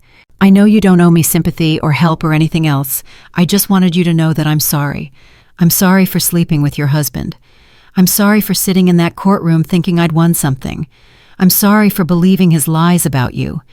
If I could go back and make different choices, I would. But you can't, I said. No, she agreed. I can't. None of us can. We just have to live with what we've done and try to be better. We sat in silence for a moment. I should have felt triumphant seeing Vanessa broken and apologetic, but mostly I just felt tired. Your 15 minutes are up, I said finally. Vanessa stood up slowly. Thank you for listening. I know I didn't deserve even that much. She walked toward the door, then turned back. Catherine, he really did love you in his own twisted way. He talked about you sometimes, about how smart you were, how you saw through his bullshit in ways no one else did. I think that scared him. I think that's why he worked so hard to make you feel small. That's not love, I said. That's fear and control. I know, Vanessa said. I'm just starting to understand the difference. After she left, I sat there for a long time with my cold coffee, thinking about everything she'd said. Was she telling the truth about how Richard had manipulated her? Probably mostly yes. He was good at creating narratives that made him the victim and everyone else the villain. He'd done it to me for 15 years, but that didn't absolve Vanessa of responsibility. She'd made choices just like I had. The difference was, I'd finally chosen to fight back while she'd chosen to believe comfortable lies until the law forced her to face reality. My phone rang. Chen's number. Catherine, we have a situation, he said without preamble. Richard's attorney just contacted us with a settlement offer. What kind of settlement? He's willing to plead guilty to reduced charges in exchange for his cooperation with federal prosecutors. Part of the plea deal would include a property settlement in your divorce. He's offering you the house $2 million in cash from liquidating legitimate business assets and his agreement not to contest any of your other claims. What's the catch? I asked. He wants you to write a letter to the judge requesting leniency in his sentencing. Not testifying on his behalf exactly, just a letter saying you don't believe he deserves the maximum sentence, that he has the capacity for rehabilitation. I almost laughed. He wants me to help him get a lighter sentence after everything he's done. It's actually not a terrible deal from your perspective, Chen said carefully. With the letter, he might get 8 to 10 years instead of 15 to 20. Without your cooperation on the property settlement, this divorce could drag on for years while his assets are frozen and tied up in criminal proceedings. This way you get everything you're entitled to quickly and can move on with your life. And Richard gets to play the remorseful husband whose ex-wife forgave him. Something like that, Chen admitted. But Catherine, pragmatically speaking, whether he serves 10 years or 20 doesn't really affect your life. You're still free, still financially secure, still able to start over. This is about whether you want quick closure or prolonged litigation. I closed my eyes. Part of me wanted Richard to suffer the maximum consequences for everything he'd done. But Chen was right. Whether he served 10 years or 20, I'd still be free. The length of his sentence wouldn't undo the damage he'd caused or make my life better. What kind of letter does he want? I asked. Something brief, acknowledging the harm he caused, but suggesting he's not beyond redemption, mentioning his cooperation with investigators, supporting rehabilitation over pure punishment. I need to think about it. Take your time, Chen said, but his attorney wants an answer by the end of the week. The plea deal has time limits. I ended the call and stared at my phone. This was Richard's last manipulation, his final attempt to use me for his benefit. He'd spent our entire marriage controlling me, and now he wanted me to help minimize the consequences of his crimes. But it was also an opportunity to be done with him forever. Sign the settlement, write the letter, and walk away with everything I was entitled to, and no more legal entanglements. No years of court battles with Patricia. No fighting over every asset, while Richard's case worked through the federal system. Freedom had a price, and apparently that price was helping the man who'd destroyed my life get a slightly shorter prison sentence. I drove home slowly, thinking about everything. The house felt emptier now that Richard's things were gone, but also cleaner, more mine. I'd started making small changes, new paint in the bedroom, different furniture arrangements, plants that Richard had never allowed because they required too much maintenance. My laptop sat on the kitchen counter where I'd left it that morning. I opened it and started typing. To the Honorable Judge Wilson, United States District Court. My name is Catherine Montgomery Morrison, and I was married to Richard Morrison for 15 years. I am writing to provide my perspective on his character and sentencing. I stopped staring at the cursor blinking on the screen. What could I possibly say that would be both honest and helpful to Richard? Every true thing I wanted to write would make his sentence worse, not better. Richard Morrison committed serious crimes that hurt many people, including me. His actions deserve significant consequences. That was true enough, but then what? However, I have also seen evidence that Richard is capable of cooperation and providing value to investigators pursuing his criminal associates. His testimony has already led to additional indictments. Also true, though it made me sick to write it. Richard was saving himself by betraying the people he'd worked with. Not redemption, just self-preservation. I believe the purpose of criminal justice should include both punishment and rehabilitation. Richard's crimes deserve substantial prison time, but I hope the court will consider that extremely lengthy sentences may not serve justice better than significant but measured consequences combined with restitution to victims. I read it over. It was bland, carefully worded to avoid either condemning or praising him. It would probably help him shave a few years off his sentence without making me look like I'd forgiven or forgotten what he'd done. I have moved forward with my life and wish to see this legal process conclude as efficiently as possible. I trust the court to impose a sentence that appropriately balances justice, public safety, and the defendant's cooperation. Respectfully, Catherine Montgomery Morrison. I saved the document, but didn't send it. Not yet. First, I wanted to see the actual settlement agreement, make sure there were no surprises or loopholes Richard's attorneys had buried in the fine print. The next morning, Chen's office sent over the proposed settlement. It was exactly as described. I'd get the house, $2 million in cash, all marital property, not seized by the government, and Richard's agreement not to contest any claims. In exchange, I'd provide the letter for sentencing and release any further claims against him personally or his business. It's actually very clean, Diane Foster said when I called her to review it.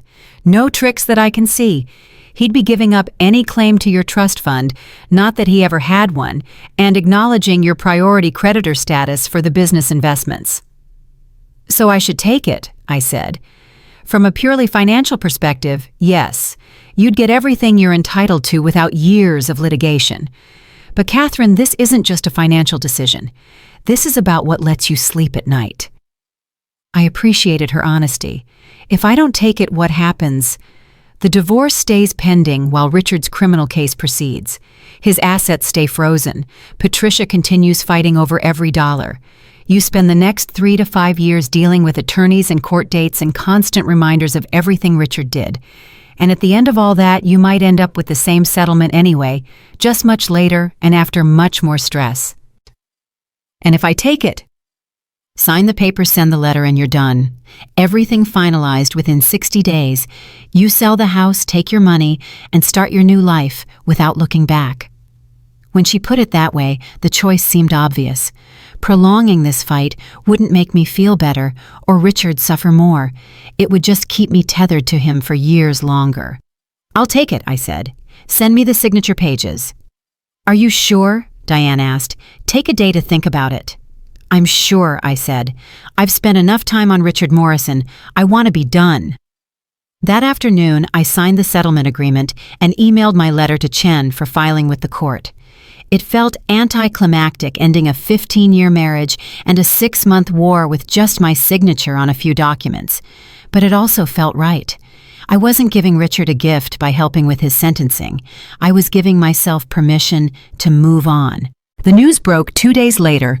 Prominent businessman Richard Morrison was pleading guilty to 8 counts of fraud, money laundering, and tax evasion. His ex-wife had reached an amicable property settlement and provided a letter supporting rehabilitation over maximum punishment. The media framed it as a shocking twist. The wronged wife showed mercy to her criminal husband. Some people praised me for taking the high road. Others criticized me for being weak or letting him off easy. Think pieces appeared about whether women should forgive men who betray them, about the purpose of criminal justice, about how money influences outcomes in white-collar crime cases. I ignored all of it. Richard was sentenced 6 weeks later to 12 years in federal prison. With good behavior, he'd be eligible for release in about 9 years. He'd be in his 50s when he got out, his business destroyed, his reputation ruined, his prime years gone. It wasn't the maximum sentence, but it was enough. The morning after his sentencing, I met with a real estate agent about listing the house. She walked through, taking notes and photographs, while I stood in the living room that had been my prison for so long. It's a beautiful property, the agent said. In this market, I think we can get asking price or close to it within 60 days. List it today, I said. I want it sold as quickly as possible. Where will you go? She asked. I haven't decided yet, I admitted. Maybe Europe for a while, maybe somewhere I've never been, somewhere without memories. She smiled. That sounds like an adventure. An adventure. I turned the word over in my mind. My life had been many things. A fairy tale that turned into a nightmare, a marriage that became a prison, a trap I finally escaped. But an adventure. That was new. After she left, I walked through the house one more time. The bedroom where I'd cried myself to sleep so many nights. The kitchen where I'd prepared elaborate meals to please Richard and Patricia. The office where I'd discovered the evidence that destroyed his life. The patio where I'd spent countless afternoons feeling useless and invisible. All of it was just rooms now, just spaces that would soon belong to someone else. The memories would fade. The pain would diminish. I'd rebuild myself into someone stronger, someone who could never be controlled or diminished again. My phone buzzed with an email from my trust manager. Catherine, per your request, we've prepared analysis of several investment opportunities for your review. Also, I wanted to discuss your idea about establishing a charitable foundation. When would you like to meet? I smiled and typed back, I'm free all next week. Let's plan something ambitious. because that's what I was now, free and ambitious, and ready to build something meaningful from the ruins of everything Richard had tried to destroy. The house would sell. The money would transfer. The legal proceedings would conclude. And I would finally truly be Catherine Montgomery again, not someone's wife or victim or opponent. Just me, whoever that turned out to be. The house sold in 43 days to a young tech entrepreneur and his pregnant wife who loved the garden I'd planted and the open floor plan Richard had paid so much to create. They had no idea about the drama that had unfolded within those walls, and I didn't tell them.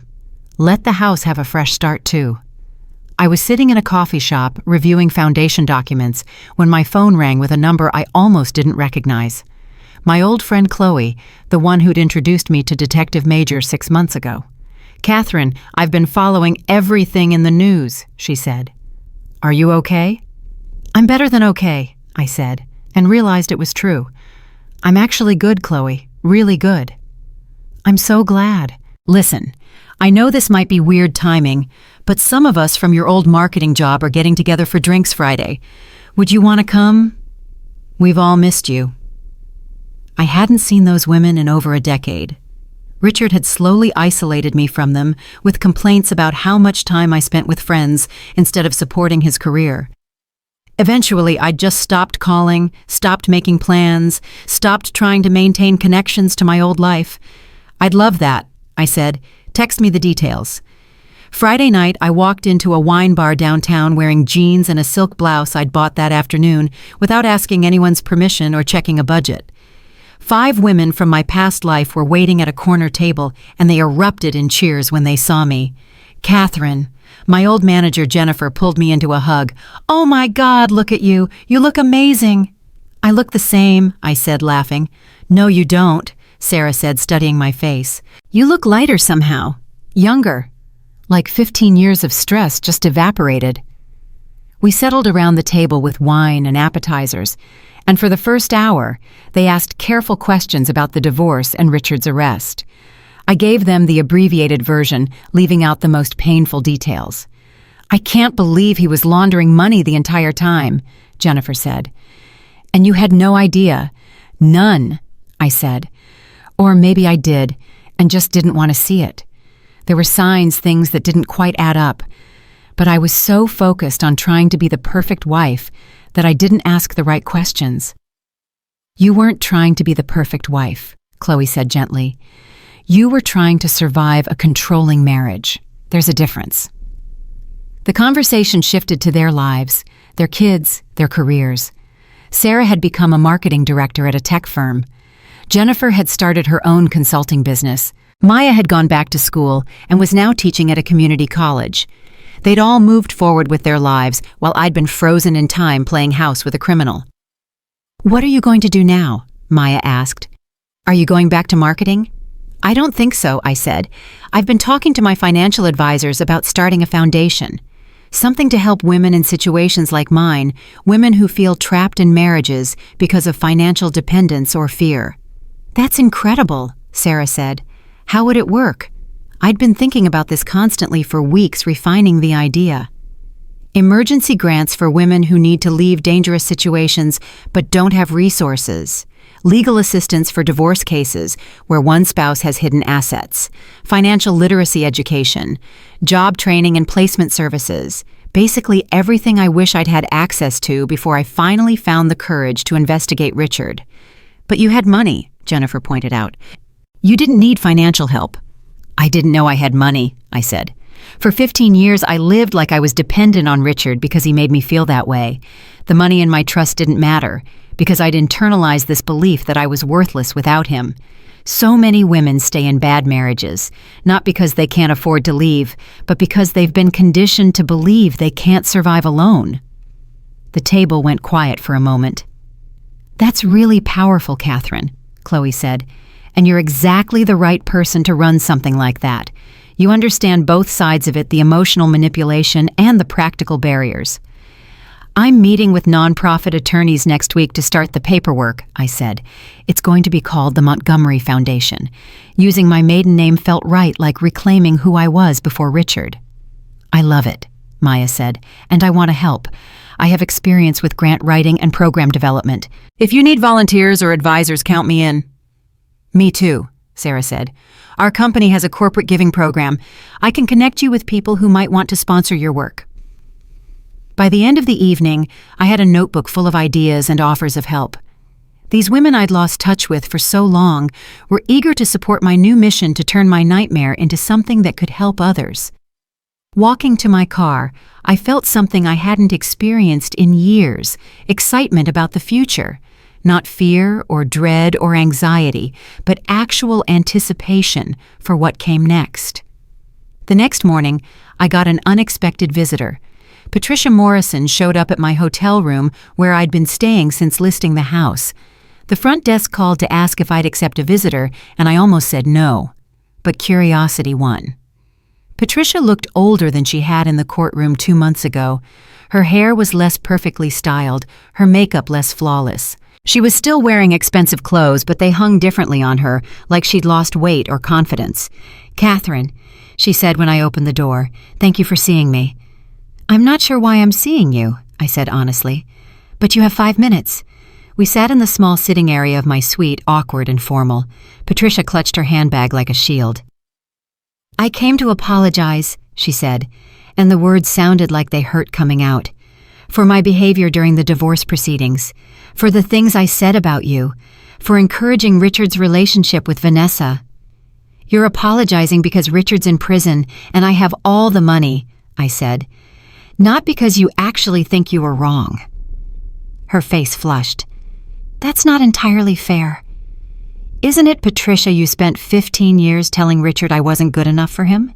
You introduced him to Vanessa specifically to replace me. You testified in court that I was a gold digger who contributed nothing to the marriage.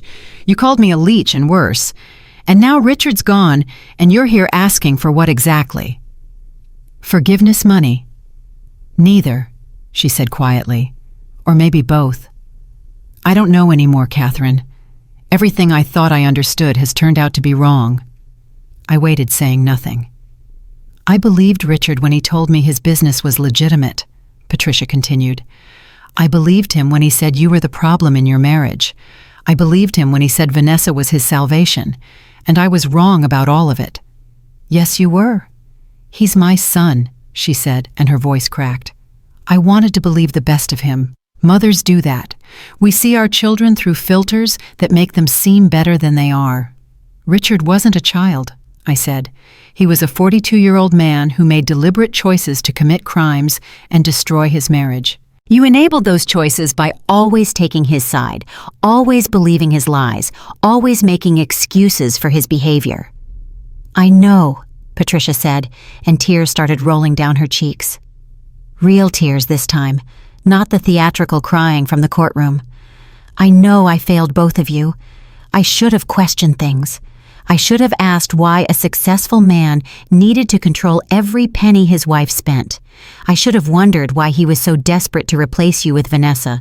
But I didn't, because it was easier to believe you were the problem." I felt my anger softening slightly, but I held on to it. Patricia's tears didn't undo years of cruelty. "What do you want from me?" I asked. "I want you to know that I see it now," she said. "I see how Richard manipulated both of us. He told me you were keeping him from being happy, and he told you that I thought you weren't good enough. He played us against each other so neither of us would look too closely at what he was really doing." "That doesn't excuse your behavior," I said. "He might have manipulated you, but you chose to be cruel. You chose to testify against me. You chose to encourage his affair." "You're right," Patricia said. "I made terrible choices, and I'm living with them now. My son is in federal prison. My family name is associated with fraud and scandal. The friends I thought I had won't return my calls. I'm alone, Catherine, and it's my own fault." Part of me wanted to feel satisfaction at her downfall, but mostly I just felt tired. Tired of anger, tired of grudges, tired of carrying around the weight of everything the Morrison family had done to me. "I accept your apology," I said finally. "Not because you deserve it, but because I'm tired of being angry. But Patricia, this doesn't mean we're friends or family. It just means I'm letting go of my resentment because it's not serving me anymore." She nodded, wiping her eyes. That's more than I deserve. Thank you. Is that all you came for? I asked. She hesitated. I wanted to ask about the settlement. The attorney said you have priority claims on Richard's remaining business assets. And you want money, I said flatly. I want my son's future, she said. When he gets out of prison, he'll have nothing. No business, no reputation, no savings. I'm 70 years old, Catherine. I won't live forever. I wanted to ask if you'd consider setting aside something for him, some small amount that could help him start over when his sentence is finished. I stared at her in disbelief. You're asking me to provide for the man who stole from me, lied to me, and tried to leave me penniless. I'm asking you to show mercy to someone who will spend the next decade paying for his mistakes, Patricia said. I'm not asking for much, just enough so he doesn't come out of prison with absolutely nothing.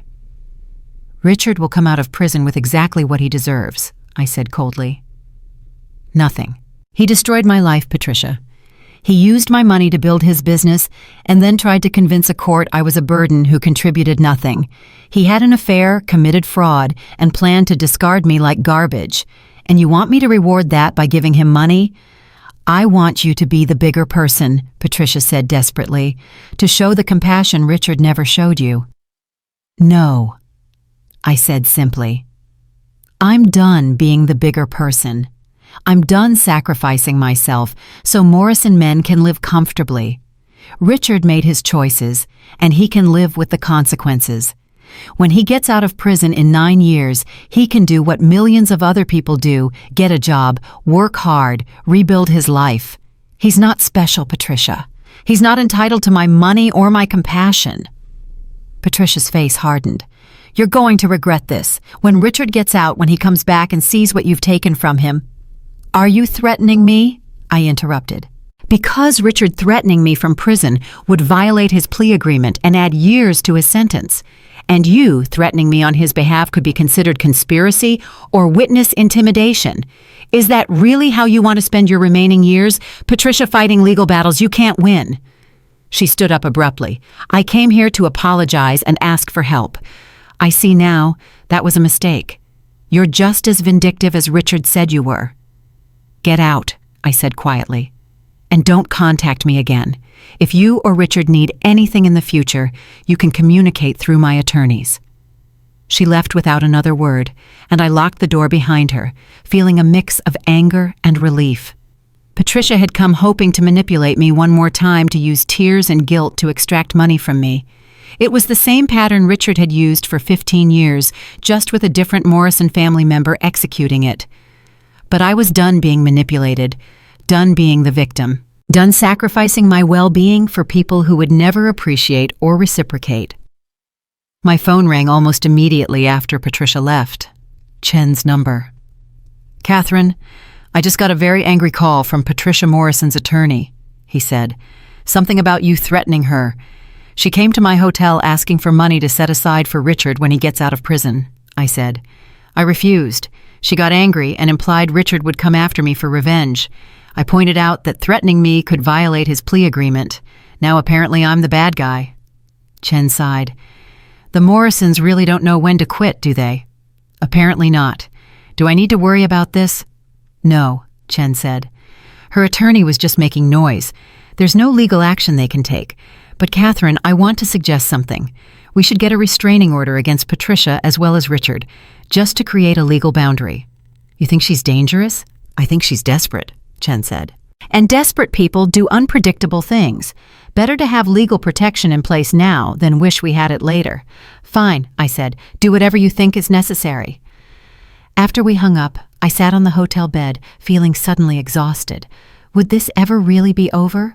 Would the Morrison family ever stop trying to extract something from me, whether it was money or guilt or sympathy? My phone buzzed with a text from Maya, one of my old co-workers from the wine bar evening. Thinking about your foundation idea, my sister runs a women's shelter downtown. She'd love to talk to you about partnership opportunities. Interested? I smiled and typed back, very interested. Send me her contact info. This was what I needed to focus on now. Not Patricia's manipulation or Richard's future, but the work I could do to help other women avoid the trap I'd fallen into. The Montgomery Foundation wasn't just a project. It was my redemption, my way of transforming 15 years of pain into something meaningful. Over the next 2 weeks, I threw myself into foundation planning. I met with Maya's sister Diane, who ran a shelter for domestic violence survivors. She explained the gaps in services, the women who wanted to leave dangerous situations but had no money, no job prospects, no support system. The emotional abuse is often worse than the physical, Diane told me over coffee. These women are told so many times that they're worthless, that no one else would want them, that they can't survive alone. Even when they have the courage to leave, they're starting from nothing. No credit history because their spouse controlled all finances. No recent work experience because they weren't allowed to have jobs. No references because they were isolated from friends and family. That was me, I said quietly. Except I had money I didn't even know about. Most women aren't that lucky. Exactly, Diane said. We can provide shelter and safety, but we can't provide the long-term support women need to actually rebuild their lives. That's where your foundation could make a real difference. We spent hours sketching out a program model, emergency grants of $5,000 to $10,000 for women leaving abusive situations, covering first and last month's rent, work clothes, transportation, childcare. Legal assistance funds for divorce proceedings where one spouse was hiding assets or using the court system for continued abuse. Job training partnerships with local businesses to help women develop marketable skills. And financial literacy education, teaching women how to manage money, build credit, protect their assets. This could help hundreds of women, Diane said, her eyes bright with excitement. Maybe thousands if we can scale it properly. We'll start local and grow, I said. I don't want to build something too big too fast. I want to make sure we're actually helping people, not just creating another bureaucratic nonprofit that sounds good on paper but doesn't deliver results. Smart, Diane said. Too many foundations care more about their image than their impact. I also met with attorneys to structure the foundation properly, accountants to set up financial controls, and several women who'd successfully left abusive marriages and rebuilt their lives. Each conversation reinforced my conviction that this work mattered, that my nightmare could become other women's salvation. 6 weeks after Richard's sentencing, I signed the final paperwork establishing the Montgomery Foundation as a registered 501c3 nonprofit organization. The initial funding came from my trust, $5 million, to start with provisions to add more as the program grew and proved its effectiveness. This is really happening, Maya said when I told her. She'd agreed to serve on the board of directors along with Diane Chen and 2 women I'd met through the shelter who'd successfully escaped abusive marriages. It is, I said. We'll start accepting applications next month. I want to help our first grant recipients before the end of the year. You should do a press release, Maya suggested. Let people know the foundation exists. There are probably women right now who need this help but don't know it's available.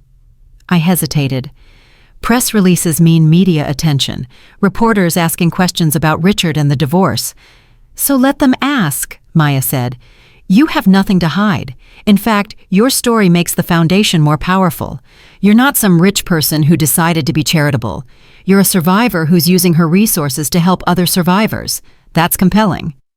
She was right, of course, but going public meant inviting scrutiny, criticism, questions. It meant people knowing my business, judging my choices, having opinions about my life. Then I thought about the women Diane described, the ones who felt trapped and hopeless like I once had.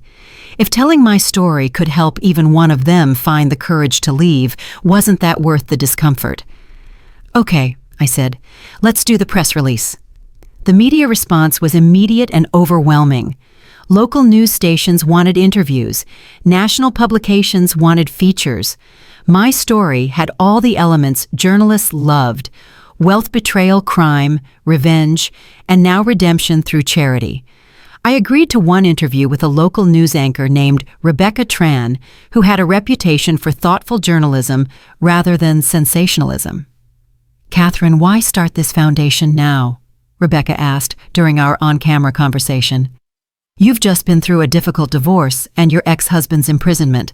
Some people might say you should focus on your own healing. This is my healing, I said. For 15 years, I felt powerless in my own life. Starting this foundation is about reclaiming power and using it to help other women who feel the way I once did. You were secretly wealthy during your marriage, Rebecca said. Why didn't you just leave when things got bad? It was the question everyone wanted answered, the thing that made no sense to people who hadn't lived it. Because abuse isn't really about money, I said carefully. It's about power and control. My husband made me believe I was worthless without him.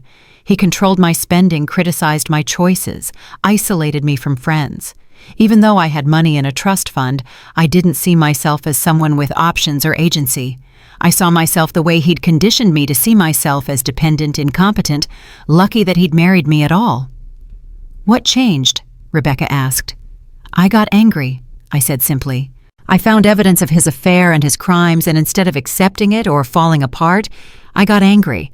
That anger became motivation to investigate, document, and ultimately fight back. But not every woman has resources to hire investigators or attorneys. That's why this foundation matters. The interview aired that evening and went viral by morning. My phone exploded with messages from journalists, potential donors, and women asking for help. The foundation's email address received over 200 applications in the first 48 hours. This is more than we can handle, Maya said, looking overwhelmed at her laptop. We haven't even hired staff yet. How are we going to process all these applications? We hire staff immediately, I said, and we bring in volunteers, and we do our best to help as many people as we can. Within a month, the Montgomery Foundation had a small office, 3 full-time employees, and a roster of volunteer attorneys and counselors. We awarded our first 10 grants totaling $75,000 to women leaving abusive situations. Each recipient received not just money, but also connection to job training, legal assistance, and ongoing support. I met some of the recipients at a small gathering we organized. Women of all ages and backgrounds, all sharing the common experience of having been controlled, diminished, and underestimated by partners who thought they could never fight back. Thank you, one woman named Jennifer told me, tears in her eyes. I'd been planning to leave for 3 years, but couldn't figure out how. Your grant gave me the security deposit for an apartment and money for work clothes for job interviews. I start a new job next week. I'm so glad we could help, I said. It's more than the money, Jennifer said. It's knowing someone believes me. My ex told everyone I was crazy, that I was making up stories about his abuse. Even my own family didn't fully believe me. But your foundation believed me enough to invest in my future. That matters more than you know. I understood exactly what she meant. Being believed, being supported, being told your experience was valid and your escape was worth investing in. That's what I'd needed 15 years ago and never had. As I drove home that evening, past the house that used to be mine, past the country club, where Richard and I used to play tennis, past all the landmarks of my old life, I felt something I'd never expected to feel again. Peace. Not happiness exactly, though that was growing too, but genuine peace with who I was, what I'd survived, and what I was building from the ruins. My phone rang. Unknown number, but I answered it anyway. Catherine Montgomery, this is Agent Torres from the FBI. My heart jumped. Is something wrong? Has Richard violated the terms of his plea agreement? No, nothing like that, Torres said quickly. I'm calling because Richard's testimony has led to additional indictments. We've arrested 4 of his business associates and seized over $30 million in assets from their criminal enterprise. Your cooperation and the evidence you provided were crucial to this outcome. I'm glad I could help, I said carefully. There's more, Torres said. The federal government awards compensation to civilians whose information leads to successful prosecution and asset seizure in fraud cases. Based on your contribution to this case, you're entitled to compensation of approximately $3 million. I nearly drove off the road. I'm sorry, It's called a whistleblower award, Torres explained. A percentage of the recovered assets goes to the person whose information made the recovery possible. In this case, that's you. $3 million on top of everything else. It felt absurd, like the universe was overcompensating for 15 years of misery. I want to donate it to the Montgomery Foundation, I said immediately. That's certainly your right, Torres said. but take some time to think about it. The money will be available whenever you're ready to claim it." After we hung up, I pulled into a parking lot and just sat there, trying to process everything. Richard had stolen from me, lied to me, and tried to destroy me. And in the end, his crimes had not only led to his imprisonment, but also funded my foundation to help other women escape situations like mine. It was almost poetic. I called Maya and told her about the Whistleblower Award. "Oh my God, Catherine," she breathed. "That means the foundation will have $8 million in funding. Do you know how many women we can help with that?" "A lot," I said, and finally let myself smile. "We can help a lot of women." "You're amazing," Maya said. "You took the worst thing that ever happened to you and turned it into something that's going to change hundreds of lives." "I'm just doing what I wish someone had done for me," I said. But as I said it, I realized that wasn't quite true. I was doing more than that. I was building something lasting, something meaningful, something that would outlive Richard's crimes and my pain. I was creating a legacy that had nothing to do with being someone's wife and everything to do with being myself. The foundation's one-year anniversary fell on a cold November morning, exactly 12 months after that day in court, when Judge Morrison read my letter and everything changed. We'd helped 143 women escape abusive situations, provided legal assistance to 89 divorce cases, and placed 67 women in job training programs that led to employment. Maya had organized a small celebration at our office, which had grown from 3 employees to 12. There was cake and champagne and a banner that read, "1 year of freedom," hanging across the conference room wall. But the real celebration was the stack of letters on my desk from women whose lives we'd changed.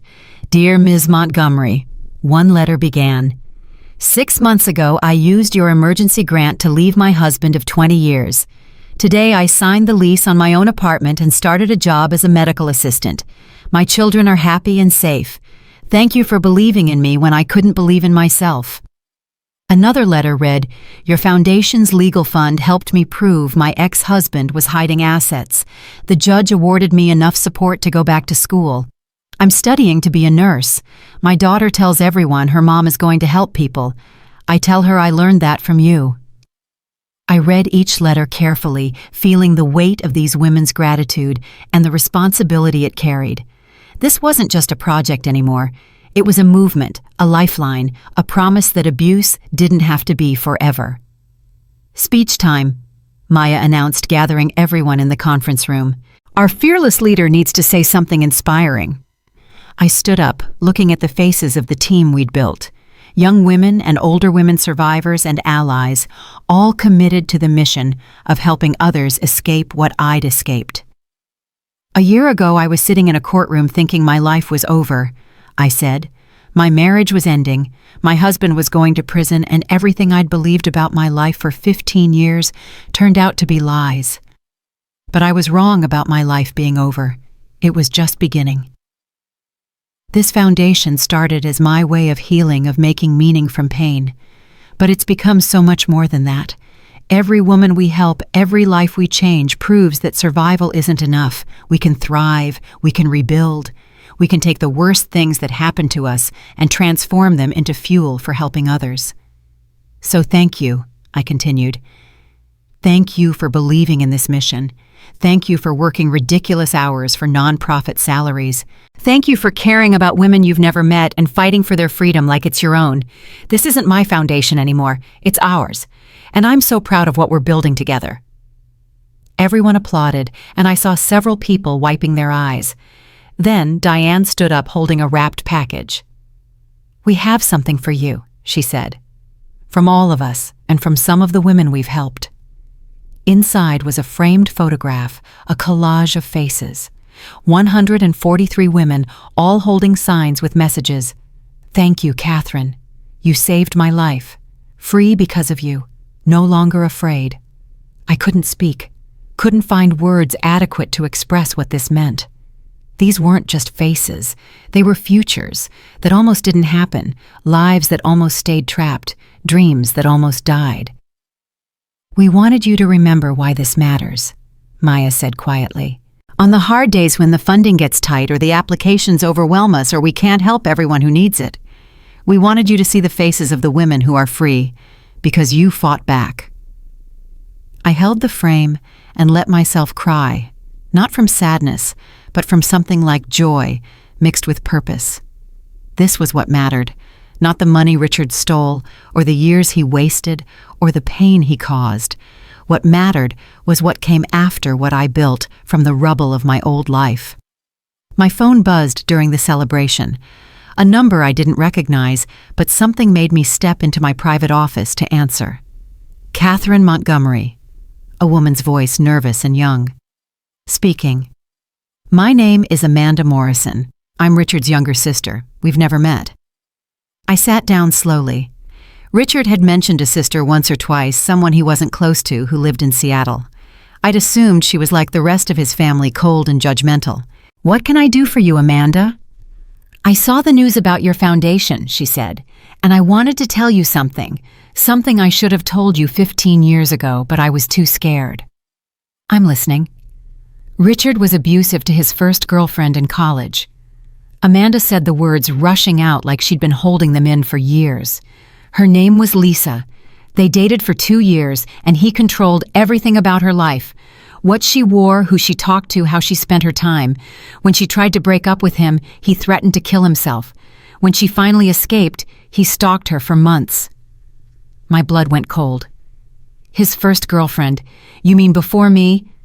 "Yes. Patricia made it all go away. She paid Lisa's family money to not press charges, paid for Lisa to transfer to a different school, made sure the whole thing stayed quiet. Then she sent Richard to therapy and told him he needed to be more careful about choosing girlfriends who could handle his intensity. That's what she called it, his intensity." "Why are you telling me this now?" I asked. "Because I'm sorry," Amanda said, her voice breaking. "I knew what he was capable of. I knew he hadn't changed, just learned to hide it better. When I heard he'd gotten married, I should have warned you. But I was afraid of Patricia, afraid of being cut off from the family. So I said nothing, and you suffered for 15 years because of my cowardice." I didn't know what to say. Richard had been abusive before me. Patricia had covered it up, and his sister had watched me walk into the same trap that caught Lisa, knowing what would happen and saying nothing. "I'm not asking for forgiveness," Amanda continued. "I don't deserve it. I just wanted you to know the truth. And to tell you that what you're doing with the foundation helping other women escape, that's more important than you probably realize. Because there are other Lisas and other Catherines out there, women who marry men like Richard because nobody warned them about the monster hiding behind the charm." "Thank you for telling me," I said finally. "I wish you'd told me sooner, but I understand why you didn't. Fear is a powerful silencer. If you ever need testimony about Richard's past behavior, about the pattern Patricia enabled, I'll provide it," Amanda said. "I'm done protecting them. I'm done being complicit." After we hung up, I sat in my office for a long time processing this new information. Richard's abuse wasn't spontaneous or triggered by something I did wrong. It was a pattern, a deliberate choice he'd made with multiple women. Patricia hadn't just enabled him with me. She'd been covering up his behavior for decades, paying off victims, silencing witnesses, protecting her son at any cost. It should have made me angrier, but instead, I just felt sad. Sad for Lisa, whoever she was. Sad for Amanda carrying guilt for 20 years. Sad for all the women Richard had damaged, and all the ways Patricia had protected him instead of stopping him. But I also felt something else validation. My experience wasn't unique or special. I wasn't weak for staying or stupid for believing his lies. I was just another woman caught in a pattern that predated me and would have continued after me if I hadn't fought back. I returned to the celebration and found Maya talking with Diane about expanding our services to include a hotline for women seeking advice about leaving abusive relationships. "We got a call this morning from a woman in Arizona asking if we operate nationally," Diane was saying. "When I told her we're currently only serving this region, she started crying. She said there's nothing like this where she lives." "We need to think bigger," Maya said. "Maybe franchise the model. Help other organizations in other states replicate what we're doing here." "That's ambitious," I said, joining their conversation. So was starting a foundation a year ago, Maya pointed out. Look what you built from that ambition. She was right. A year ago, the Montgomery Foundation was just an idea. Now it was a thriving organization with real impact. Why not think bigger? Why not help women across the country instead of just in our city? Let's do it, I said. Let's figure out how to scale this nationally. Write up a proposal for how it would work, what resources we'd need, how we'd maintain quality control. If we're going to help women escape abuse, let's help as many as we can. That's going to require significant funding, Diane said. We'd need to raise millions. Then we'll raise millions, I said. I'll use the whistleblower money. I'll ask my trust managers about making larger commitments. I'll reach out to other foundations and corporations. Whatever it takes. Maya grinned. You know what I love about you, Catherine? You don't think small anymore. You used to ask permission to buy groceries. Now you're planning to change the entire country's approach to helping abuse survivors. Richard taught me to think small, I said. Recovery means learning to think big again. That evening, I drove past my old house for the last time. The new owners had painted the shutters blue and added a swing set in the backyard for their kids. It looked happy, lived in, nothing like the museum it had been when Richard and I lived there. I didn't feel sad seeing it transformed. I felt relieved. That house belonged to someone else's story now. My story was the foundation, the women we helped, the future I was building instead of the past I'd escaped. My phone rang as I pulled into the parking lot of my new apartment, a modern loft downtown with floor-to-ceiling windows and no memories. Catherine, it's Chen. I have news about Richard. My stomach clenched. What kind of news? He's requesting a modification of his no-contact order. He wants to be able to write you letters. Absolutely not, I said immediately. I told his attorney that would be your answer, Chen said. But I wanted you to know he's claiming he needs closure, that he wants to apologize properly for what he did. He had 15 years to apologize, I said. He chose to commit crimes and have an affair instead. He doesn't get closure now just because he's in prison and has nothing better to do than think about what he lost. Agreed. I'll file the objection. But Catherine, there's something else. Patricia has been visiting him regularly. According to the prison logs, she's there every week. And Richard's been making phone calls to various business associates, people we thought he'd cut ties with during his cooperation with prosecutors. What does that mean?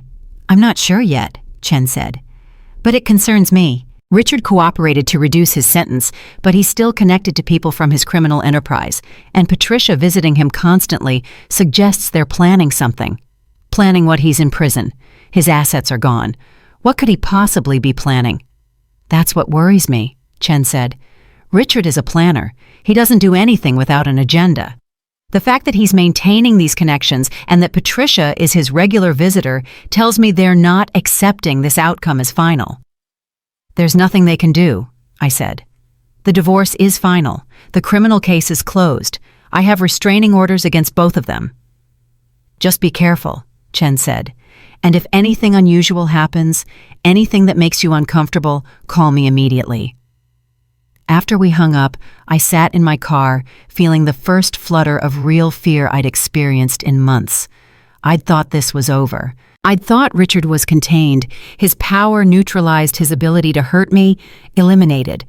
But Chen's concern was legitimate. Richard had spent 15 years manipulating people and systems to get what he wanted. Prison didn't eliminate his intelligence or his capacity for scheming. It just changed the playing field. I called Maya and told her about Chen's warning. "Do you think he'd actually try something?" she asked, worried. "I don't know," I admitted. "But we should be prepared.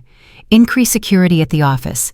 Make sure everyone knows not to share information about foundation operations or grant recipients. If Richard or Patricia are planning something, I don't want anyone else getting hurt." "You really think he'd go after the foundation?" "I think Richard spent his entire life building an empire based on control and fraud. I destroyed that empire and built something meaningful from the ruins. If he can't have success, he might try to make sure I can't either." "That's terrifying." "It is," I agreed, "but it's also clarifying. If Richard wants to fight, he'll lose again, because this time I'm not alone and I'm not afraid." 2 months later, my worst fears materialized in an unexpected way. I was at the office reviewing grant applications when Maya rushed in holding her laptop. "Catherine, you need to see this." On her screen was a blog post titled, "The Montgomery Foundation Scam: How a Bitter Ex-Wife is Profiting from Fake Charity." The post, written by someone calling themselves Justice Seeker, claimed the foundation was a front for me to enrich myself, that we collected donations but helped almost no one, that I'd fabricated my abuse story to gain sympathy and funding. "This is insane," I said, reading through the accusations. "Everything here is a lie. Our financial statements are public. Our grant recipients are real people." "Keep reading," Maya said grimly. The blog post included photos of me shopping at expensive stores, eating at nice restaurants, driving a new car. The caption suggested I was living lavishly while claiming to help poor, abused women. The photos were real, but stripped of context. Yes, I shopped and ate out and bought a decent car. I also donated $8 million to the foundation and took a salary of $70,000, far less than I could have earned in the private sector. "Who wrote this?" I asked. "The blog is anonymous, but the IP address traces back to a coffee shop near the federal prison where Richard is serving his sentence," Maya said. "Chen is already looking into whether Patricia wrote it or if she's working with someone else." "This is defamation," I said. "We can sue." "We can, but that might make it bigger," Maya said. "Right now it's just a random blog post. If we sue, it becomes a news story. We draw more attention to the accusations even while disproving them." And she was right, but it made me furious. Even from prison, Richard was trying to destroy what I'd built. He couldn't stand that I'd taken his crimes and transformed them into something good, so he was trying to poison that goodness with lies. "We respond with facts," I said. "We publish our complete financial records, testimonials from grant recipients, third-party audits of our effectiveness. We don't argue with the lies directly. We just put so much truth out there that the lies look ridiculous by comparison."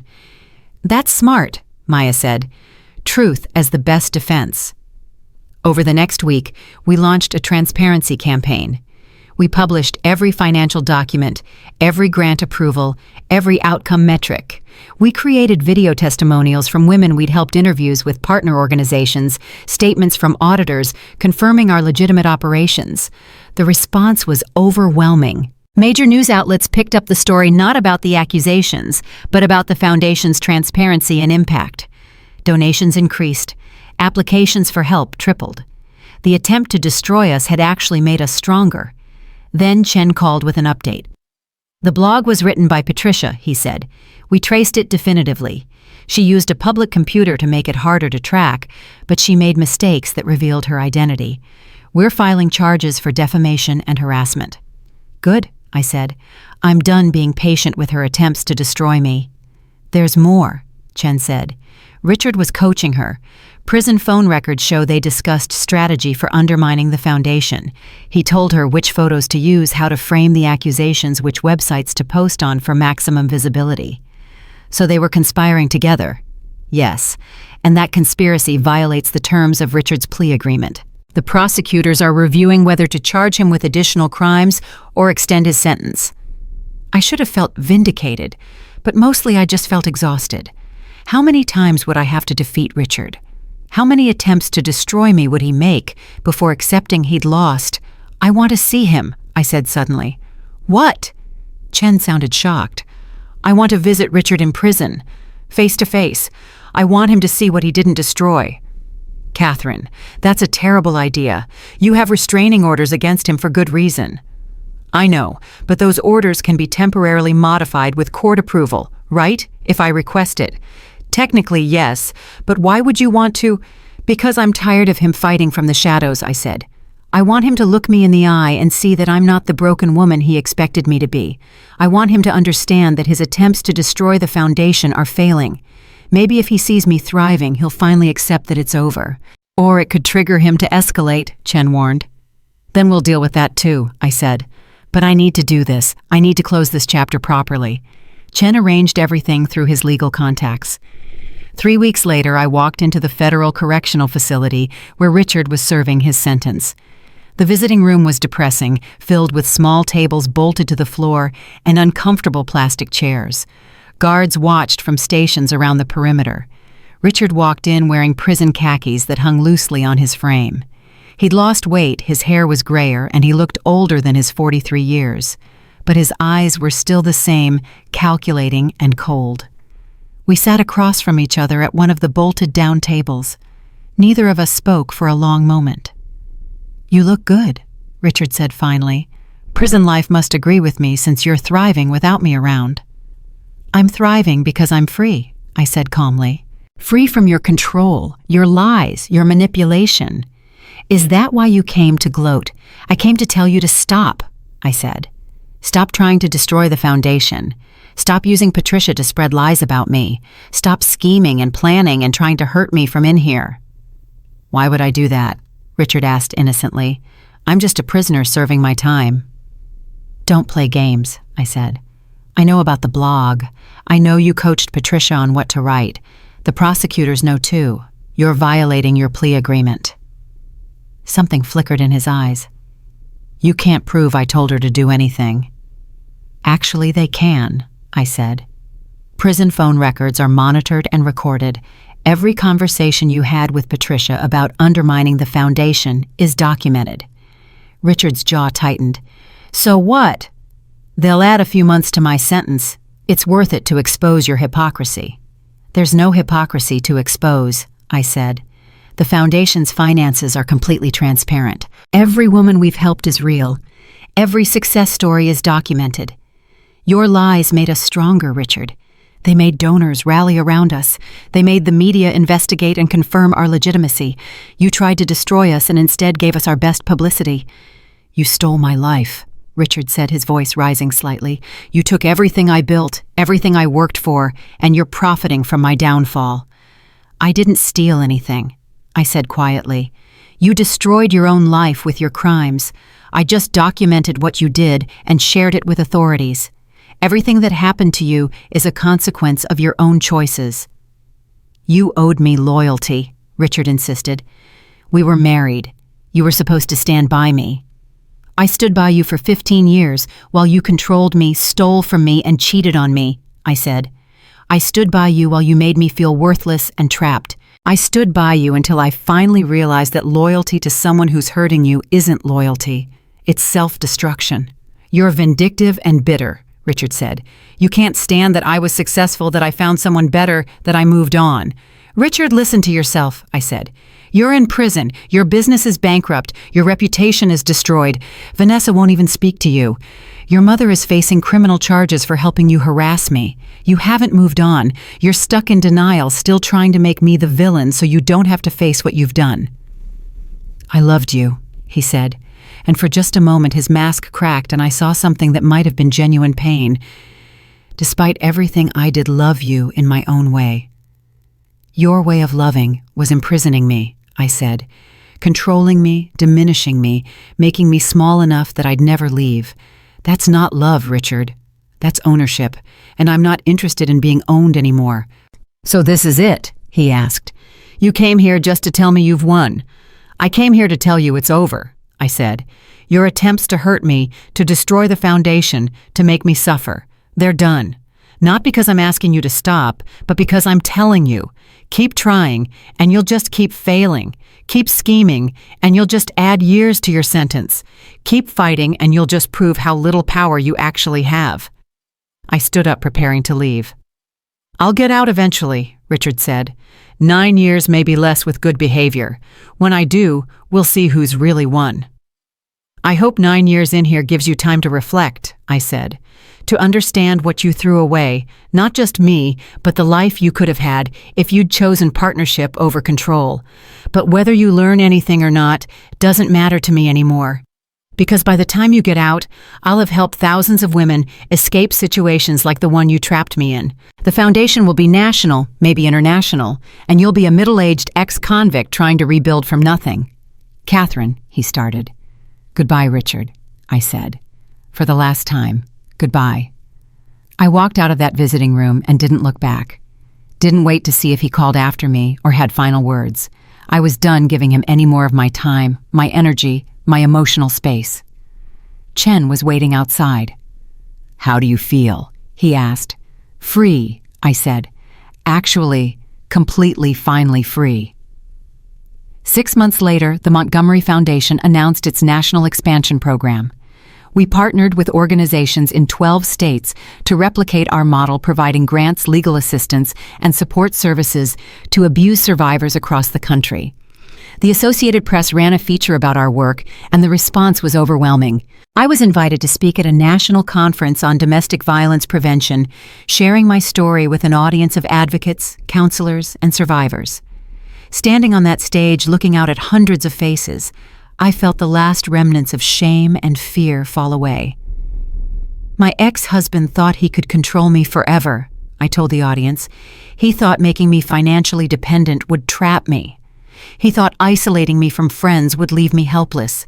He thought conditioning me to feel worthless would prevent me from fighting back. He was wrong about all of it. The truth is, abusers underestimate the women they abuse. They think we're weak because we stayed. They think we're stupid because we believed their lies. They think we're broken because they broke us. But survival requires tremendous strength. Staying alive in an abusive situation takes intelligence and strategy, and breaking free, rebuilding, thriving.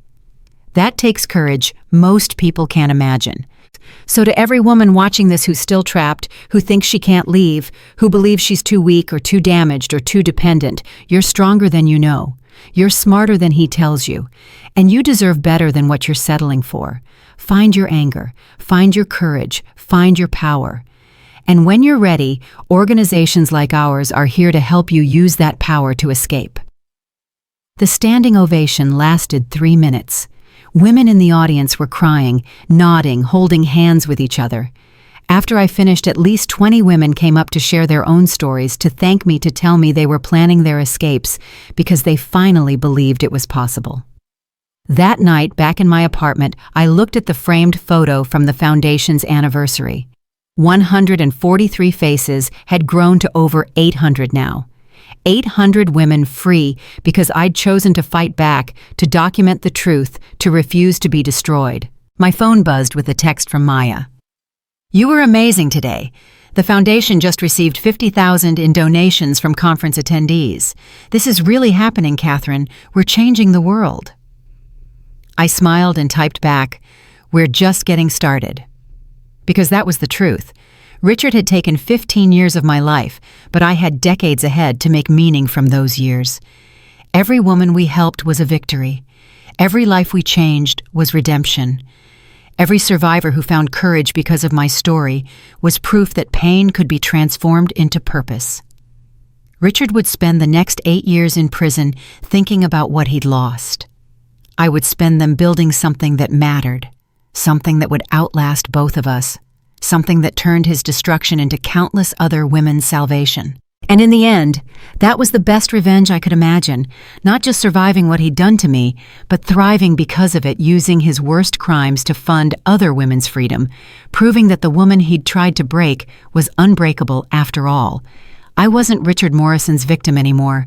I wasn't even a survivor. I was Catherine Montgomery, founder of a national organization helping women escape abuse, a woman who'd taken the worst betrayal imaginable and transformed it into a movement. And I'd never been more free, more powerful, or more certain that walking into that courtroom a year ago and watching Richard's face as the judge read my letter had been the moment my real life finally began.